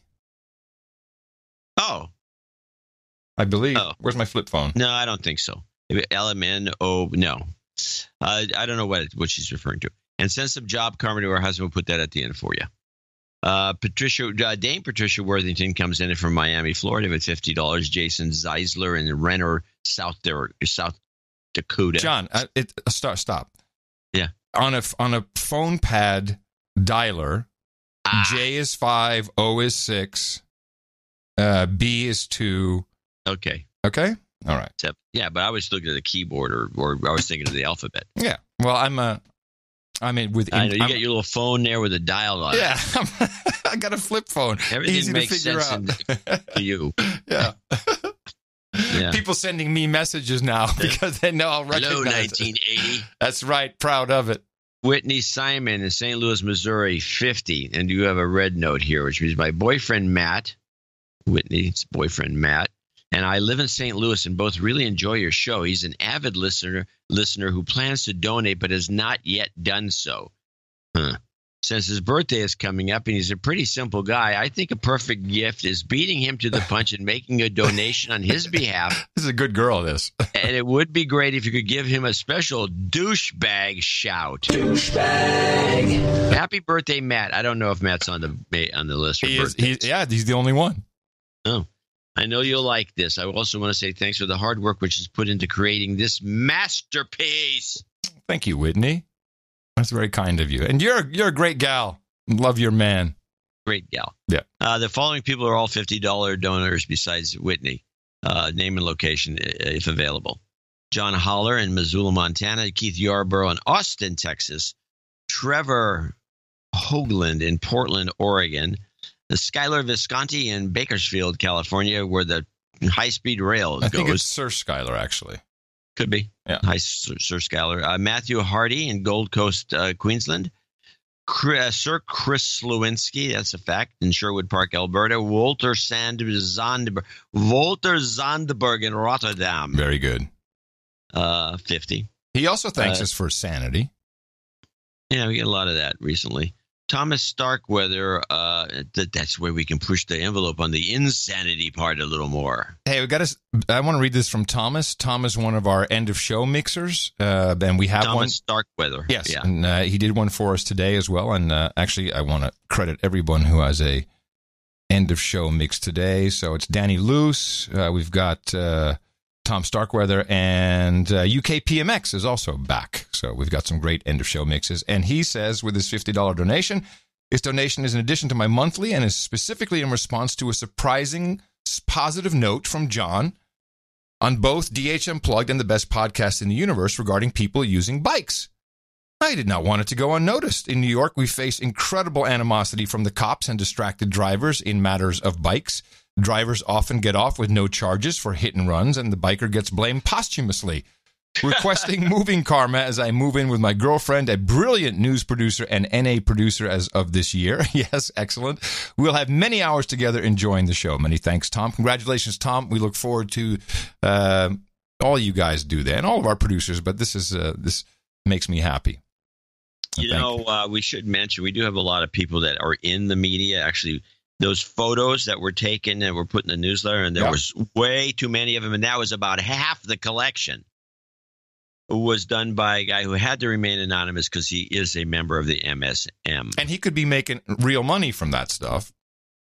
Well, he probably is. He just wanted he sideloading. He probably took his, if it was his job to cover it, it may not have been. Right. But he he knew what the us. No Agenda thinking was. He looked specifically for No Agenda style signs, in other words, the nutty ones that have messages. That's unusable for M5M, so you're right. He couldn't use Trump loves Brexit. No. Trump loves, here's a song. Trump loves Brexit. Oh, Trump. As in love and marriage? Trump loves Brexit. And marriage. Trump loves and Brexit. Yeah, okay. It goes together like a blah, blah, blah, blah. Come on, people. I can write the lyrics if you want. Yeah, I can tell. Bruce Klassen in Valencia, California. We know how to pronounce Valencia. Oh, he said not Valencia. Valencia. Yeah, that's the way I would pronounce it. Valencia. It's named after the orange. Literally. Or the orange is named after, maybe it was bread there. One of the two. Good orange. Robert Weber in San Jose, California. Brandon Savoy in Port Orchard, Washington. I think he's a sir. And that concludes our list of $50 donors and other well-wishers that help produce this show. A total of 26 people showed 1051. Thank you very much. Yes, I said my piece at the beginning, so I don't have to bring that back up, but you know my feelings on it. And in no way can that detract from the support we've seen from these fantastic producers and the ones who are still on our programs, our subscription programs. In fact, I just got an email from one of them during the show. He said, holy crap, I checked and my subscription had been expired by PayPal, which they typically blame on us. And that, of course, doesn't seem logical, nor is it true. So if you have a subscription or 1212s, 1111s. I have the explanation. Oh, this is news. Why we get blamed. Okay. When I put these together, I have personally chosen, on behalf of myself and Adam, to not do a trick that PayPal and other collectors do, which is to move forward the donation to a new credit card number or whatever, and hound the person until they cough up the new numbers, or they just get transferred to the because we find it's rude. I think it's rude. Yeah. And so because of that choice, it's our fault. Yeah, that's why. Okay. Right, because we don't want to be rude. Then they say, well, the No Agenda show, you got to talk to those guys. I see. Well, technically they're right, but the wording is annoying. Technically they're right, and that's all we can do about it. Yeah. Well, again, we want to thank all those people. Thank our executive producer and associate executive producer and everybody else who came up on the list here today. We got some karmas to hand out, some jobs karma, some relationship karma, some travel karma. Anonymous also requested some jobs karma. I want to make sure I do that. And thank you again. Another show for you filled with deconstruction on Thursday. Find us and support us at Dvorak.org/NA. Jobs, jobs, jobs, and jobs. Let's vote for jobs. You've got karma. It's your birthday. Oh, no agenda. Well, donations, etc. don't get in the way of content today. Only one birthday to celebrate, but we do it wholeheartedly. As Whitney Simon says happy birthday to her douchebag boyfriend, Matt. And we concur. Happy birthday, Matt, from everybody here at the No Agenda Show. It's your birthday, yeah. And that's it. No nights, no title changes, no nothing else. No nothing. No nothing. That's all that we got. But there's still plenty more show. I got a couple of things that are kind of interesting. Okay. I do have another ISO. You are just ISO heavy today. Well, this one I'm going through the clips and they're all up on the screen, and I go and I close them out when I go to this. And this one just showed up. I don't even know or remember cutting it, but this is the crime, terrorism, espionage clip. Crime, terrorism, and espionage. Nah, that doesn't cut it by new podcast. Well, man. not by today's standards. No, I mean, you should have spread these out. I mean, you're just shooting your wad, and it's like, I'm not going to clean it up. This is just too much. It's one of these things, you either got it or you don't. Yeah. I'm not going to spread anything out. I do have a clip of the day for you. You do? Well, I mean, I think it's a clip for you. It's a clip for you because I know how much you love these clips. Do I have to get okay? Hold on. Let me get some jingles. I don't even know what it is, but I can guess what it is. So I'm going to get at least one jingle set up. Okay, which clip am I playing here? Oakland Zoo gondolas. Oakland Zoo gondolas. Some visitors to the Oakland Zoo were stuck high in the air for about 30 minutes this afternoon. They were suspended in the zoo's gondolas. Zoo officials said a digital glitch was to blame. And it took glitch! Shut up about the glitch! Time to reboot the system. The gondola started moving again at about 2:30 this afternoon. A zoo spokeswoman said passengers were inconvenienced, but no one was hurt. They are state-of-the-art, custom-made gondolas, Swiss-made, and with state-of-the-art comes a lot of technology. They're fully electric. They're fully digital. There was a digital glitch. If you have computer problems, I feel bad for you, son. I got 99 problems, but a glitch ain't one. That's great reporting, and that comes from the home of Silicon Valley, ladies and gentlemen. Yeah. San Francisco, California, where everything is just a glitch. And it was a double glitch report. It was a fantastic double glitcher. Yep, double glitchers. They're rare. They're rare, but when you find one in the wild, it's very satisfying. Yeah. Jeez. I'm going to give you, I can't give a clip of the day for that, but I'm going to give you a borderline. You deserve that. Borderline clip of the day. And then my favorite video from this week, as we've been tracking this progress over years, we even have a nickname for him that apparently now people are using as well. I believe we coined the term Juncker the Drunker.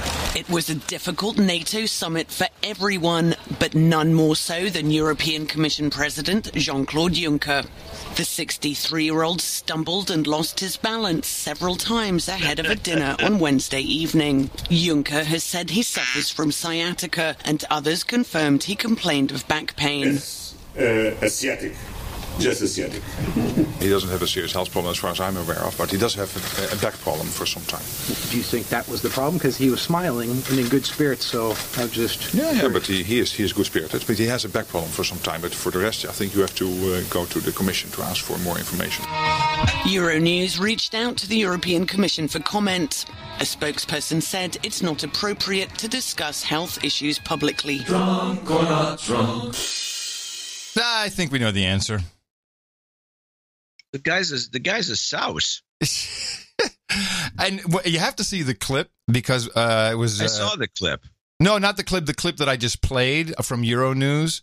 When both people who are answering the question, one of which is the Dutch Prime Minister, Mark Rutte, when they're saying this, well, he has no official, I don't think there's any health problem. They're winking at the camera. Oh, are they? Yes, subconsciously, one eye, like a little smile, and the first guy too. Everyone knows it's like the biggest secret. The guy's a lush. Yeah, he's an alcoholic, obviously. And he needs to be helped. Yeah, if he's in public representing the EU and he's sloshed, I mean, come on. I mean, anyone who denies this should be on the Mueller team. That was good, wasn't it? I'm practicing for my alt-right career. Yeah, well, you might have to go there. So now I have a couple leftovers from the earlier part of the show. I might as well play them, get my stuff out of the way. Oh, I do have one news item. All right. And I remember the era, and I've always equated the current ride-sharing era with the hitchhiking era of the late 60s. Mm-hmm. there's a lot of, free transportation, but in this case, it's not free anymore. It's controlled because there's an app, so there's less chance of. But the hitchhiking era ended because of rapes and murders. That's to kind of summarize things. Even though I had a friend who hitchhiked from coast to coast, which was a big deal. It was like a badge of honor. A lot of people did. Well, let's put it this way: the reporting about rapes and murders stopped hitchhiking. Yes. That's probably more accurate. Well, this is going on with ride sharing now. We're hearing a lot of this sort of thing. San Francisco police say they've arrested a man who they're calling a serial rapist. The man, authorities claim, fooled his victims into thinking that he was their ride-share driver and then sexually assaulted them. Woo-hoo!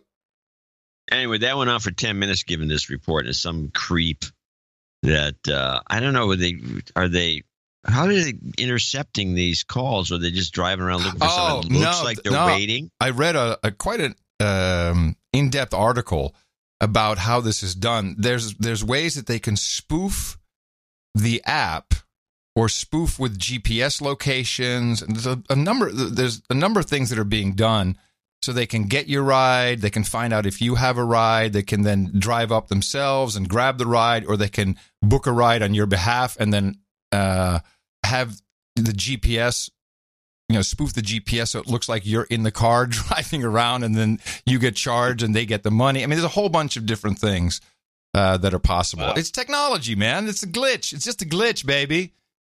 Professor Ted moment there. And can we please, this is your irk, but can we please stop with this bogative ride-sharing moniker? It's not ride-sharing. And now we have Uber, of course, is invested in Lime, in these damn bikes, these scooters, electric scooters, the scourge of Austin on the sidewalks. So I looked into this. And they call it bike sharing. You're not sharing anyone's personal bike. You're renting. Well call Hertz car rental a bike. Call it Hertz. They call it bike sharing. Let's call it car sharing. I mean, it's bogative. It's not true, and it makes it sound friendly, but it's not. It's just scooter rental. Just call it what it is. It's not sharing anything. I'm not sure why we can't get off of that name. It worked. Yeah, you're right. It did.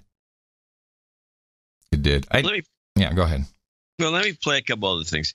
I'm listening. I don't think I have the whole commercial, or maybe I have part of it. This product called Embio.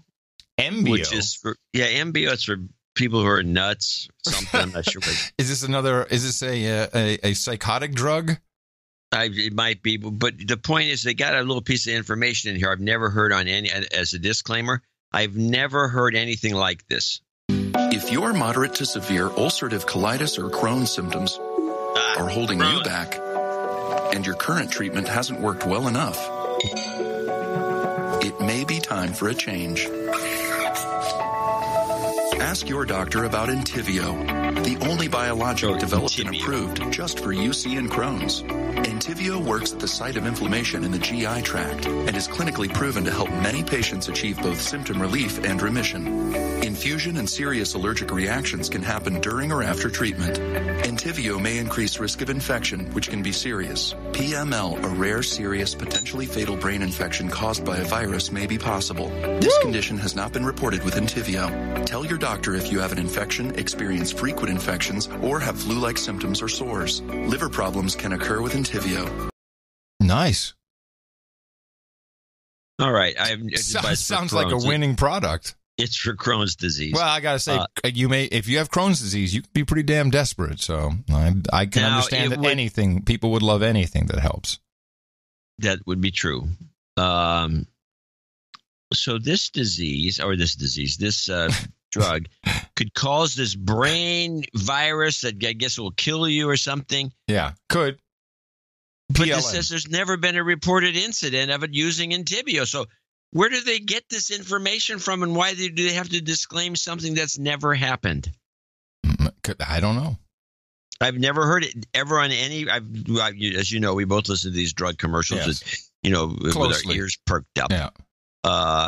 I've never heard anything like that. I've seen this commercial. I've heard this before. I never thought to clip it, but you're absolutely right. Like, that's what they're saying. It's like this could cause PLM, which could a virus in your brain, you'll die.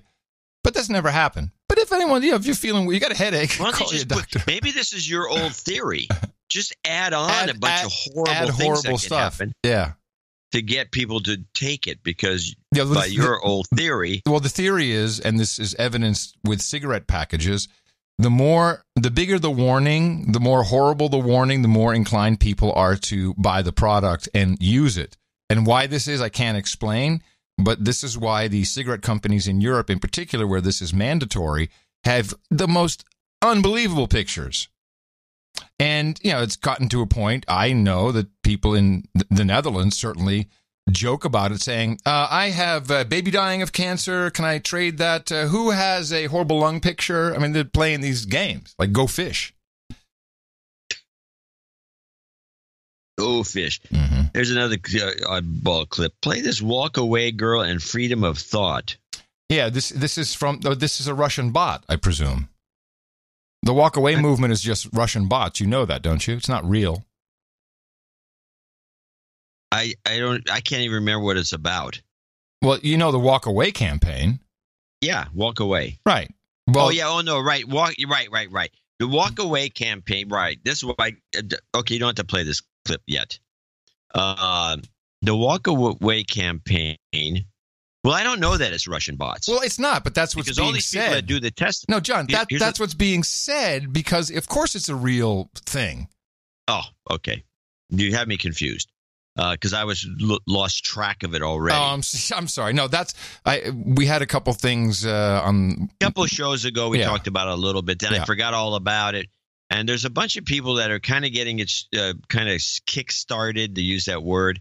Well, it's also it's a format which you pointed out. It is a new format used on YouTube. Well, maybe not new, but more people are doing it. It's confession booth style. Hey y'all! Yes, it's like, a lot of Catholics like this, by the way. Yeah. Hey y'all! Let me tell you about my my walk away moment. Which is important, because that is what reality TV is. You see the scene, then you have the confession booth. People understand confession booth video very well. So I think it's highly effective. Well, I never thought about it as coming from reality TV.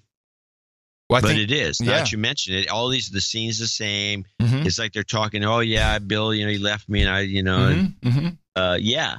Interesting. Well, this one, girl, I liked this one.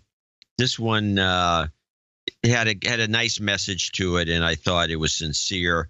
Even though when I retweeted it, I got, that's bull. She's always been a Republican. A lot of people think there's just Republican shills, mm-hmm. But I don't think so. The real issue is that we have a news media that answers to corporate sponsors, not to actually conveying real news. And sadly, the majority of Americans are getting their news from those sources. Somehow, in the last year, advocating for freedom of thought has become a radical notion. And I am sorry to anyone who I tuned out in the past. I am sorry to everyone like me who's getting shunned, who's getting insulted by friends, by family, just because you want to be able to think for yourself and you want to be able to advocate that everyone should be thinking for themselves. Yeah, I'm seeing a lot of that. Yeah, I thought that was a good no agenda message. Oh, it's totally no agenda message. And what I like about the walk away is it doesn't say become Republican. It says walk away from this. This is not what I want. Yeah. It's very different from become Republican. Right. I need to read a little passage here from an interview in The Spectator, who interviewed Harvey Weinstein, who at 66 is facing, pretty much life imprisonment for him, because he wouldn't need much for him to die in jail. And very tasty little quote here that I'd like to share from this interview. And this is Harvey speaking to the interviewer. Listen, you were born rich and privileged, and you're handsome. I was born poor, ugly, Jewish, and had to fight all my life to get somewhere. You got lots of girls. No girl ever looked at me until I made it big in Hollywood. Yes, I did offer them acting jobs in exchange for sex. but so did and still does everyone. But I never, ever force myself on a single woman. Call me naive or stupid, but in a funny way, I believe him. And here is the reporter speaking. I've seen Harvey in action during my annual Christmas party, the one I throw every year in New York with Michael Mailer. He hits on every young woman, but in a naive way. Quote, will you give me your address? I'll make you a star, is the theme of the pickup. Some say yes, some say no. His reaction is always the same. Smile, laugh, and hit on the next one. And there you go. The man needs to be heard. There's a very explicit warning there. And also, that's going to be his defense. He's going to say, he dated Asia D'Argento, apparently, for 10 years before she claimed that he raped her, which I'm not saying he didn't. There's a lot of information that's still coming out, and Harvey Weinstein is a douche and deserves to be in jail. But what he's saying, listen carefully, it's still happening. Yeah, it's Hollywood. Yeah, duh. I mean, people really want to be on the screen. But as you said, it will all go away once they had that one special election with the dude who wrote something in a yearbook. Oh yeah, right. That the hell was his name? Kind of dropped a it's gone. Me Too is gone. It's just gone. It's done. I guess we fixed it. Everything's fair now. Everything's good for the women. Okay. All right. Now I need to discuss two quick things. Actually, three. In context of OTG, off the grid. And that means you're pro-sanity and anti-tracking. More tracking from Silicon Valley. 3 stories in the clip. The first one, the woman who was tracked and made a meme and a Twitter thread on the airplane. You remember this story? No. Yeah, you do. I was appalled by it. This is where they switch seats on the airplane, and this girl and her boyfriend. Yeah. This one, and then they start basically taking pictures and making a whole story out of nothing. The woman is very upset by this. She says, "I've been doxxed, shamed, insulted, harassed. Voyeurs have come looking for me online in the real world. I did not ask for, do not seek attention. This is a cautionary tale about privacy, identity, ethics, and consent." Huh? She should sue him. Interestingly, the story here mentions that her lawyer made the statement was made via her lawyer, which of course suggests she may have plans to sue. And she should sue Twitter. I think you got to, based upon the fact that they remove content for other reasons. I think she may have some case. But the response from the universe of Twitter is, "Oh, please. Outrage culture is so dumb. It was harmless. It's over. Get over it. What's the big deal? This is not an invasion of privacy." Go more gay.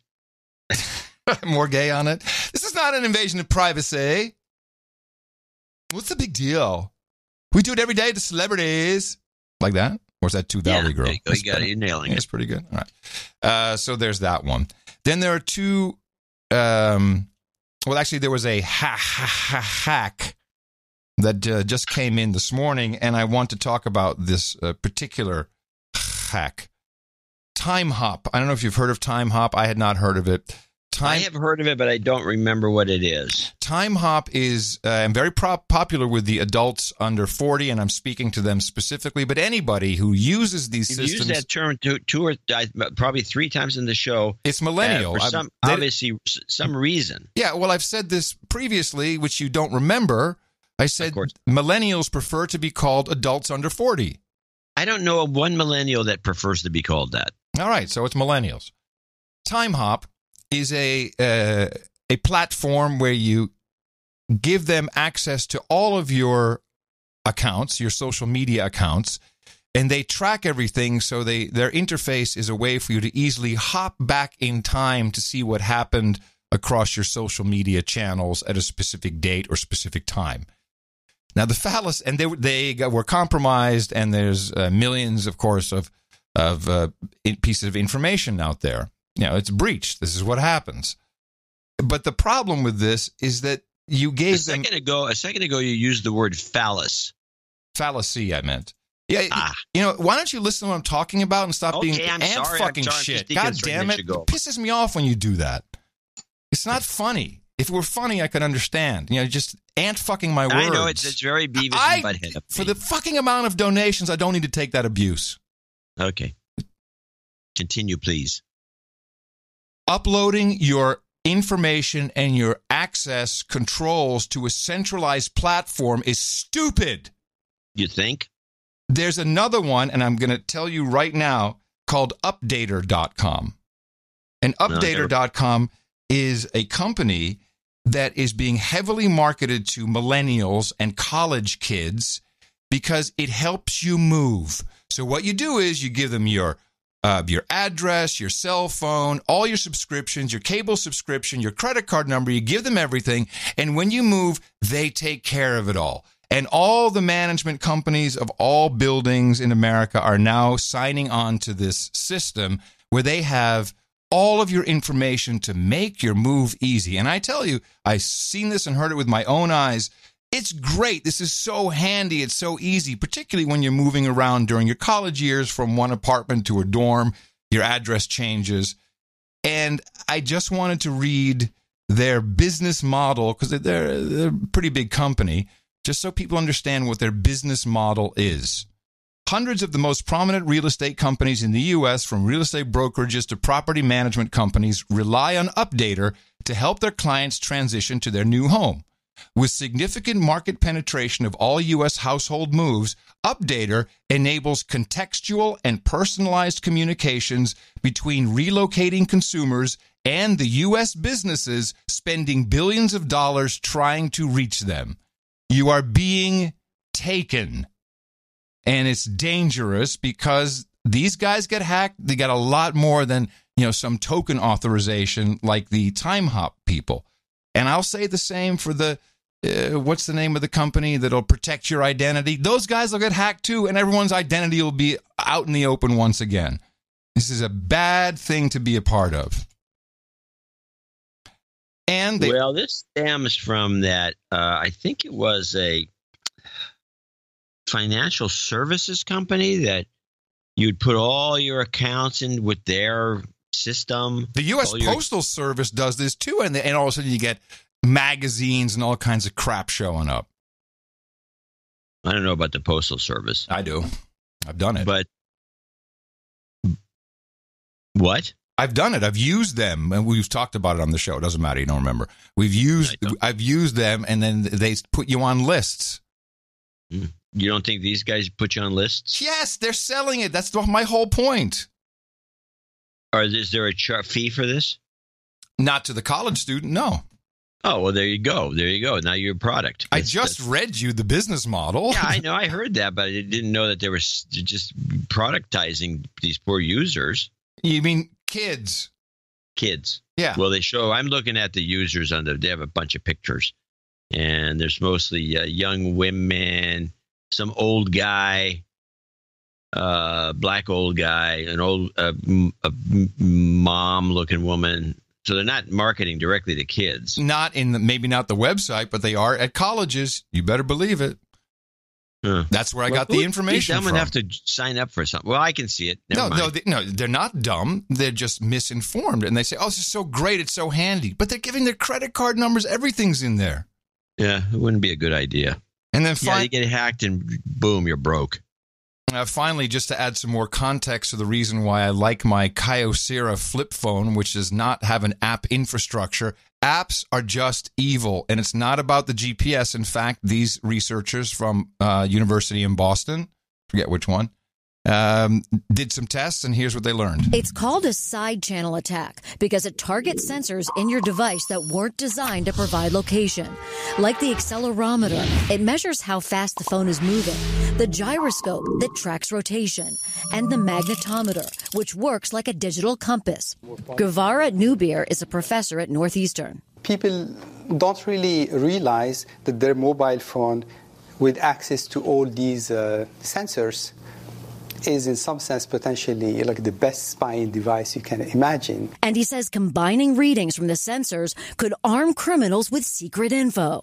As they become more and more accurate, this may become a primary means of invading users' privacy. They tested it out in cities from New York to London and say it works best in places like Boston, where streets aren't set up like a grid. If you were to travel the same path every day, we have extremely high probability to guess where you live, where you work. He says hackers could access your device through a malicious app, like this simple flashlight the researchers created. You need to have an app installed on the phone, but once that is done, all the other process is automatic. And he says some apps may have complete access to some of the sensors in your device without asking for permission. As long as you have your phone switched on and the app is already installed on your phone, this would record your information. The team used Android devices for the study, but say it would also work on the iPhone because permissions for the sensors are similar. Apple declined to comment. Google tells us its latest operating system, quote, restricts access to sensors such as accelerometers and gyroscopes, and smartphone sensors do not directly provide user location data. And this research highlights just how difficult it would be to use these sensors for location tracking. Is there currently a way for users to turn all these sensors off? Unfortunately, there's nothing. The team is now searching for a solution. Meantime, the best way to protect yourself is only download apps from Google and Apple's official stores. And always keep your operating system up to date. Oh, yeah. Yeah, I'll get right on that. Only to point out that, as I said, it's all the sensors. It's not just the GPS. And it's very accurate. You know, the Compass app doesn't use the GPS. It uses the accelerometer. You know, there's a whole bunch of things. I think we have an opportunity for an app ourselves that would counteract this whole thing. Maybe put you back on track. You mean like shut it down? Yeah. Yeah, I don't think that's possible. Come on. Maybe. You should be able to shut down all those sensors. Yeah, shoulda, woulda, coulda. I'll bet you can. Maybe. And then... and I have to report something. Mm-hmm. Theodore, the baby. Yes, Theodorable. His first word. No, wait. Is it going to hurt my feelings? Maybe. It wasn't Dada, Mama, or Opa? App. App, really? Yeah. His first word was app? Yeah, app. Oh, my God. I'm very sorry to hear this. Well, it's a fact. How do you feel? I thought it was kind of funny. So they're just giving the kid the iPhone to shut him up like every other parent? No, they refuse to do something like that. They're not idiots. They gave him a taste of the good stuff, though. Otherwise, he wouldn't be asking for it.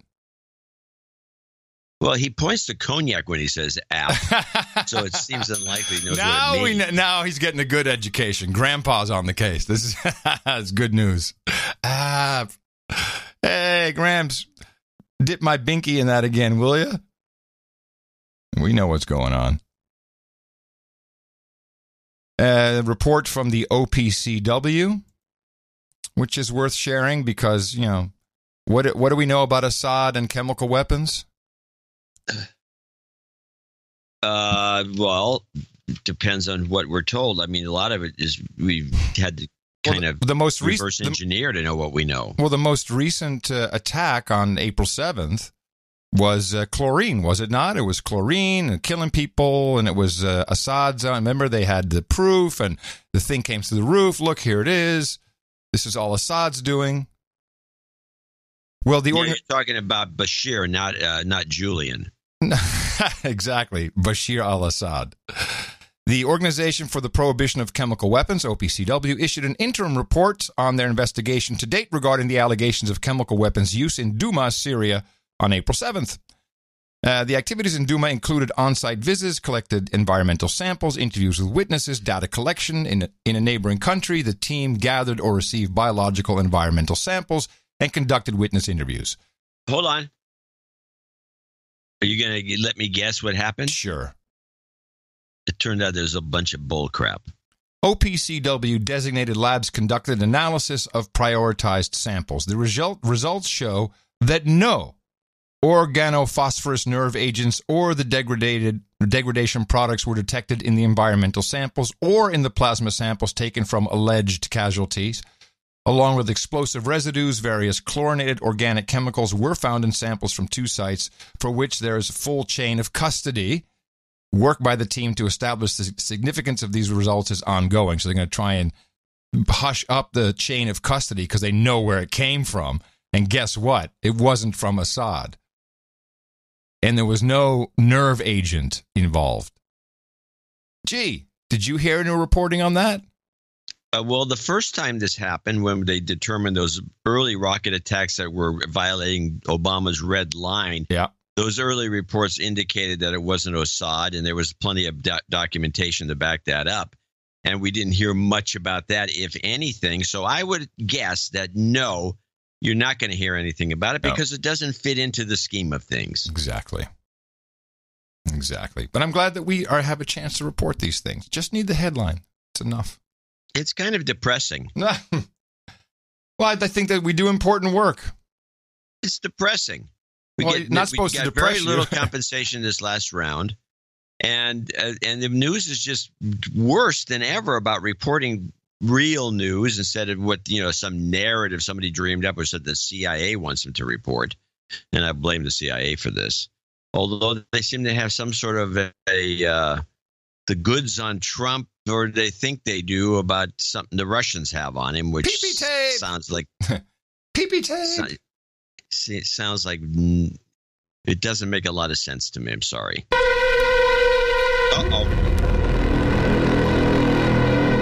Attention all human resources. Now entering second half of That's right, everybody. We are in the second half of show. You know what that means. A trip to the other side. Oh, I thought it means we have 10 minutes left. Go on. We have about 5 minutes left. Israel are going to land on the moon in 2019. Obviously, just to visit their moon bases. But they're just pretending it's a new thing. I'm glad they're doing that. So now it'll be finally we'll get a race, and maybe they'll bring back the Saturn V or whatever it took to get to the moon. So I'm told. But that's not why I break into second half of show. No, I bring to you the true... Wait, hold on a second. Was that some sort of news report? What? Or is that just something that was on one of the scruples? No, the Israeli... who announced this? Have they even sent a satellite up? Let's see. Space L said they're sending a probe will be launched from Cape Canaveral in a Falcon 9 rocket built by Elon Musk. Oh, okay. And they're going to land a probe on the moon. Not a person, a probe. Any bets it doesn't make it? No, I'm not going to bet because Elon, he still has a Tesla flying in space. Oh, Elon! Who, of course, has been unmasked as a top donor to House Republican, to a PAC. You may want to think about shorting Tesla tomorrow. He's just a Republican douchebag. Now, the true reason for the second half of show is finally can tell you why JFK was assassinated. Oh, cool. Former Washington, D.C. Attorney Douglas Caddy was a close friend of E. Howard Hunt, who he represented when Hunt was found to be at the center of the Watergate scandal in 1972. Hunt was an officer in the CIA when John F. Kennedy was president. Caddy claims that he asked Howard Hunt about the assassination one night and received a shocking answer. The last time I saw Howard Hunt was in 1975. He called me and said he'd like to have dinner. So dinner was finished, we went out to the sidewalk, and I thought, well, this may be the last time I'll see Howard. He's going away, and I'm moving from Washington. And so at my own curiosity, I said to Howard, why was John Kennedy assassinated? Something has happened in the motorcade route. Stand by, please. And he said John Kennedy was assassinated because he was about to give our most vital secret to the Soviet Union. And I said, our most vital secret? I said, what could that be? He leaned forward and looked me in the eyes, and he said, the alien presence. He shook my hand and walked away. If the stories about the Majestic 12 are true, and those involved with the top secret group were ready to take such drastic measures to keep its existence hidden. Was it ever discontinued? Do you think that MJ-12 is still in existence today? Well, what I've been told is that they have changed the letters and the numbers probably more than once. So it's the same idea, it's the same control, same files, same archives, same power. If you look at what has happened in the last 60 years, it's really possible that more decisions have been made inside of our government because of this subject, ETs and technology, than any of us would ever know. Yeah, baby. There you go. Yeah, it doesn't make any sense. If you follow the literature, and I'll include the Corso document in that, and in subsequent discussions that have been made public, the most interesting of which, of course, took place in, I think it was March or May of 2001, just before 9/11.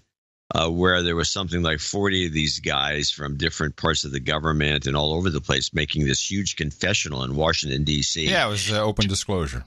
Open disclosure, and they had all kinds of discussions about this.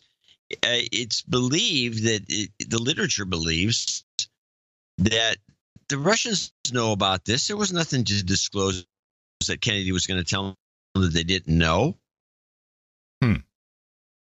Well, and they were in cahoots with us. These guys, blast them once in a while with a. In fact, that famous Russian nuke recently, that was, I think it was 3 years ago. They blasted a big bomb in the atmosphere, some 10 miles or 20 miles up or something. It was into some obscure part of Russia, and it was in violation of the treaties about blowing up A-bombs above the. Yes, I recall. Yeah. Yeah, nobody made a fuss or said anything about it because that was obviously done for some deterrence purpose. Well, I don't buy this. How dare you speak out against the History Channel? Well, as soon as you brought that I could tell it was the History Channel because that one guy who asked the question is that weird-looking character with all the hair. I love that guy. The Medusa-looking guy. I love that guy. That's fantastic.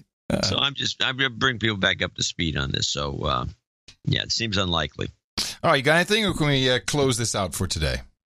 I do have. Let's see, I got the Hillary. I think we have time for one more. No, I'm gonna put these off to the next. Unless you want a quick. No, we're done. No, you said no. Okay, good. It's done. It's done. We do need your support. Dvorak.org/NA for our show on Thursday. We will once again put the work in. And there will be plenty to do because of the Putin meeting. We shall see how it goes in Helsinki, where we have boots on the ground as well, so full reporting for you. But since you're still in the second half of the show, is it possible that both Trump and Putin are reptilians? And they're going to bring their two reptilian translators and do some sort of a deal. Looking forward to it. That'd be good. A little shape shifting, meld into each other. Well, Donald, it was good for me. How was it for you? Coming to you from downtown Austin, Texas, capital of the Drone Star State. FEMA Region 6 is where you can find me on the governmental maps in the 5x9 Cludio in the common law condo. In the morning, everybody. I'm Adam Curry. And from northern Silicon Valley, where there's something funny going on, but I don't know what it is. I'll tell you one thing, though, that the mudflats are still muddy there. In fact, it's worse than usual. I'm John C. Dvorak. Until Thursday, remember us at Dvorak.org/NA. Until then, adios, mofos. Need a cab.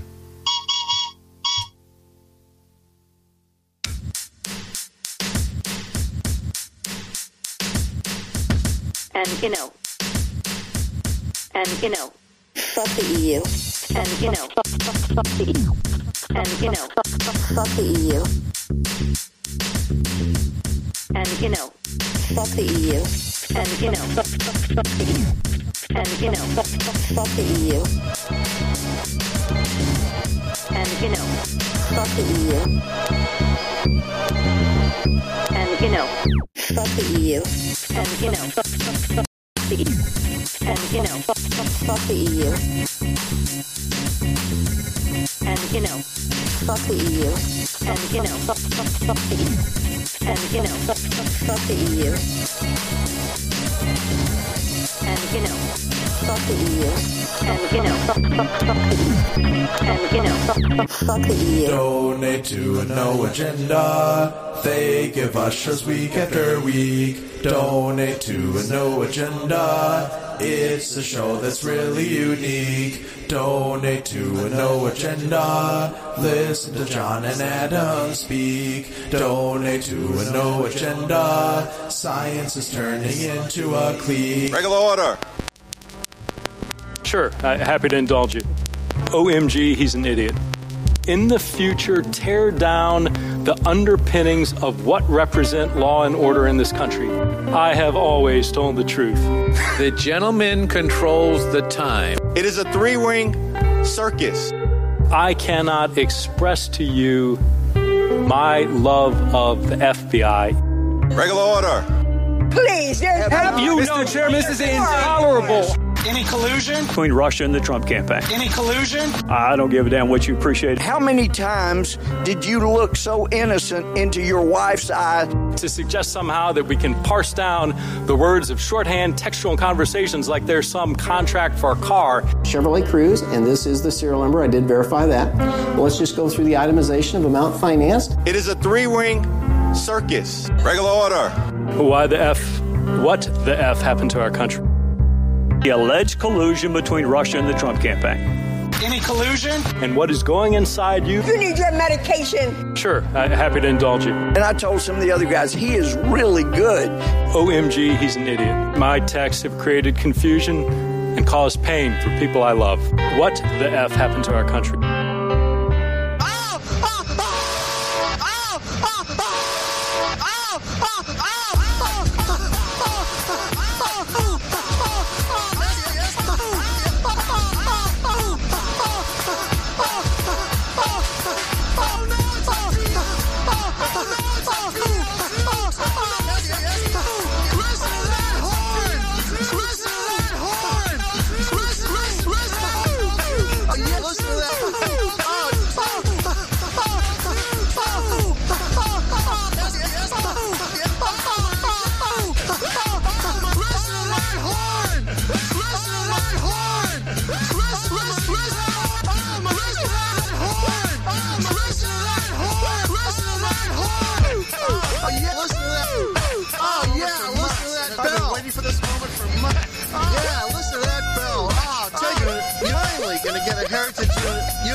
Dvorak.org/NA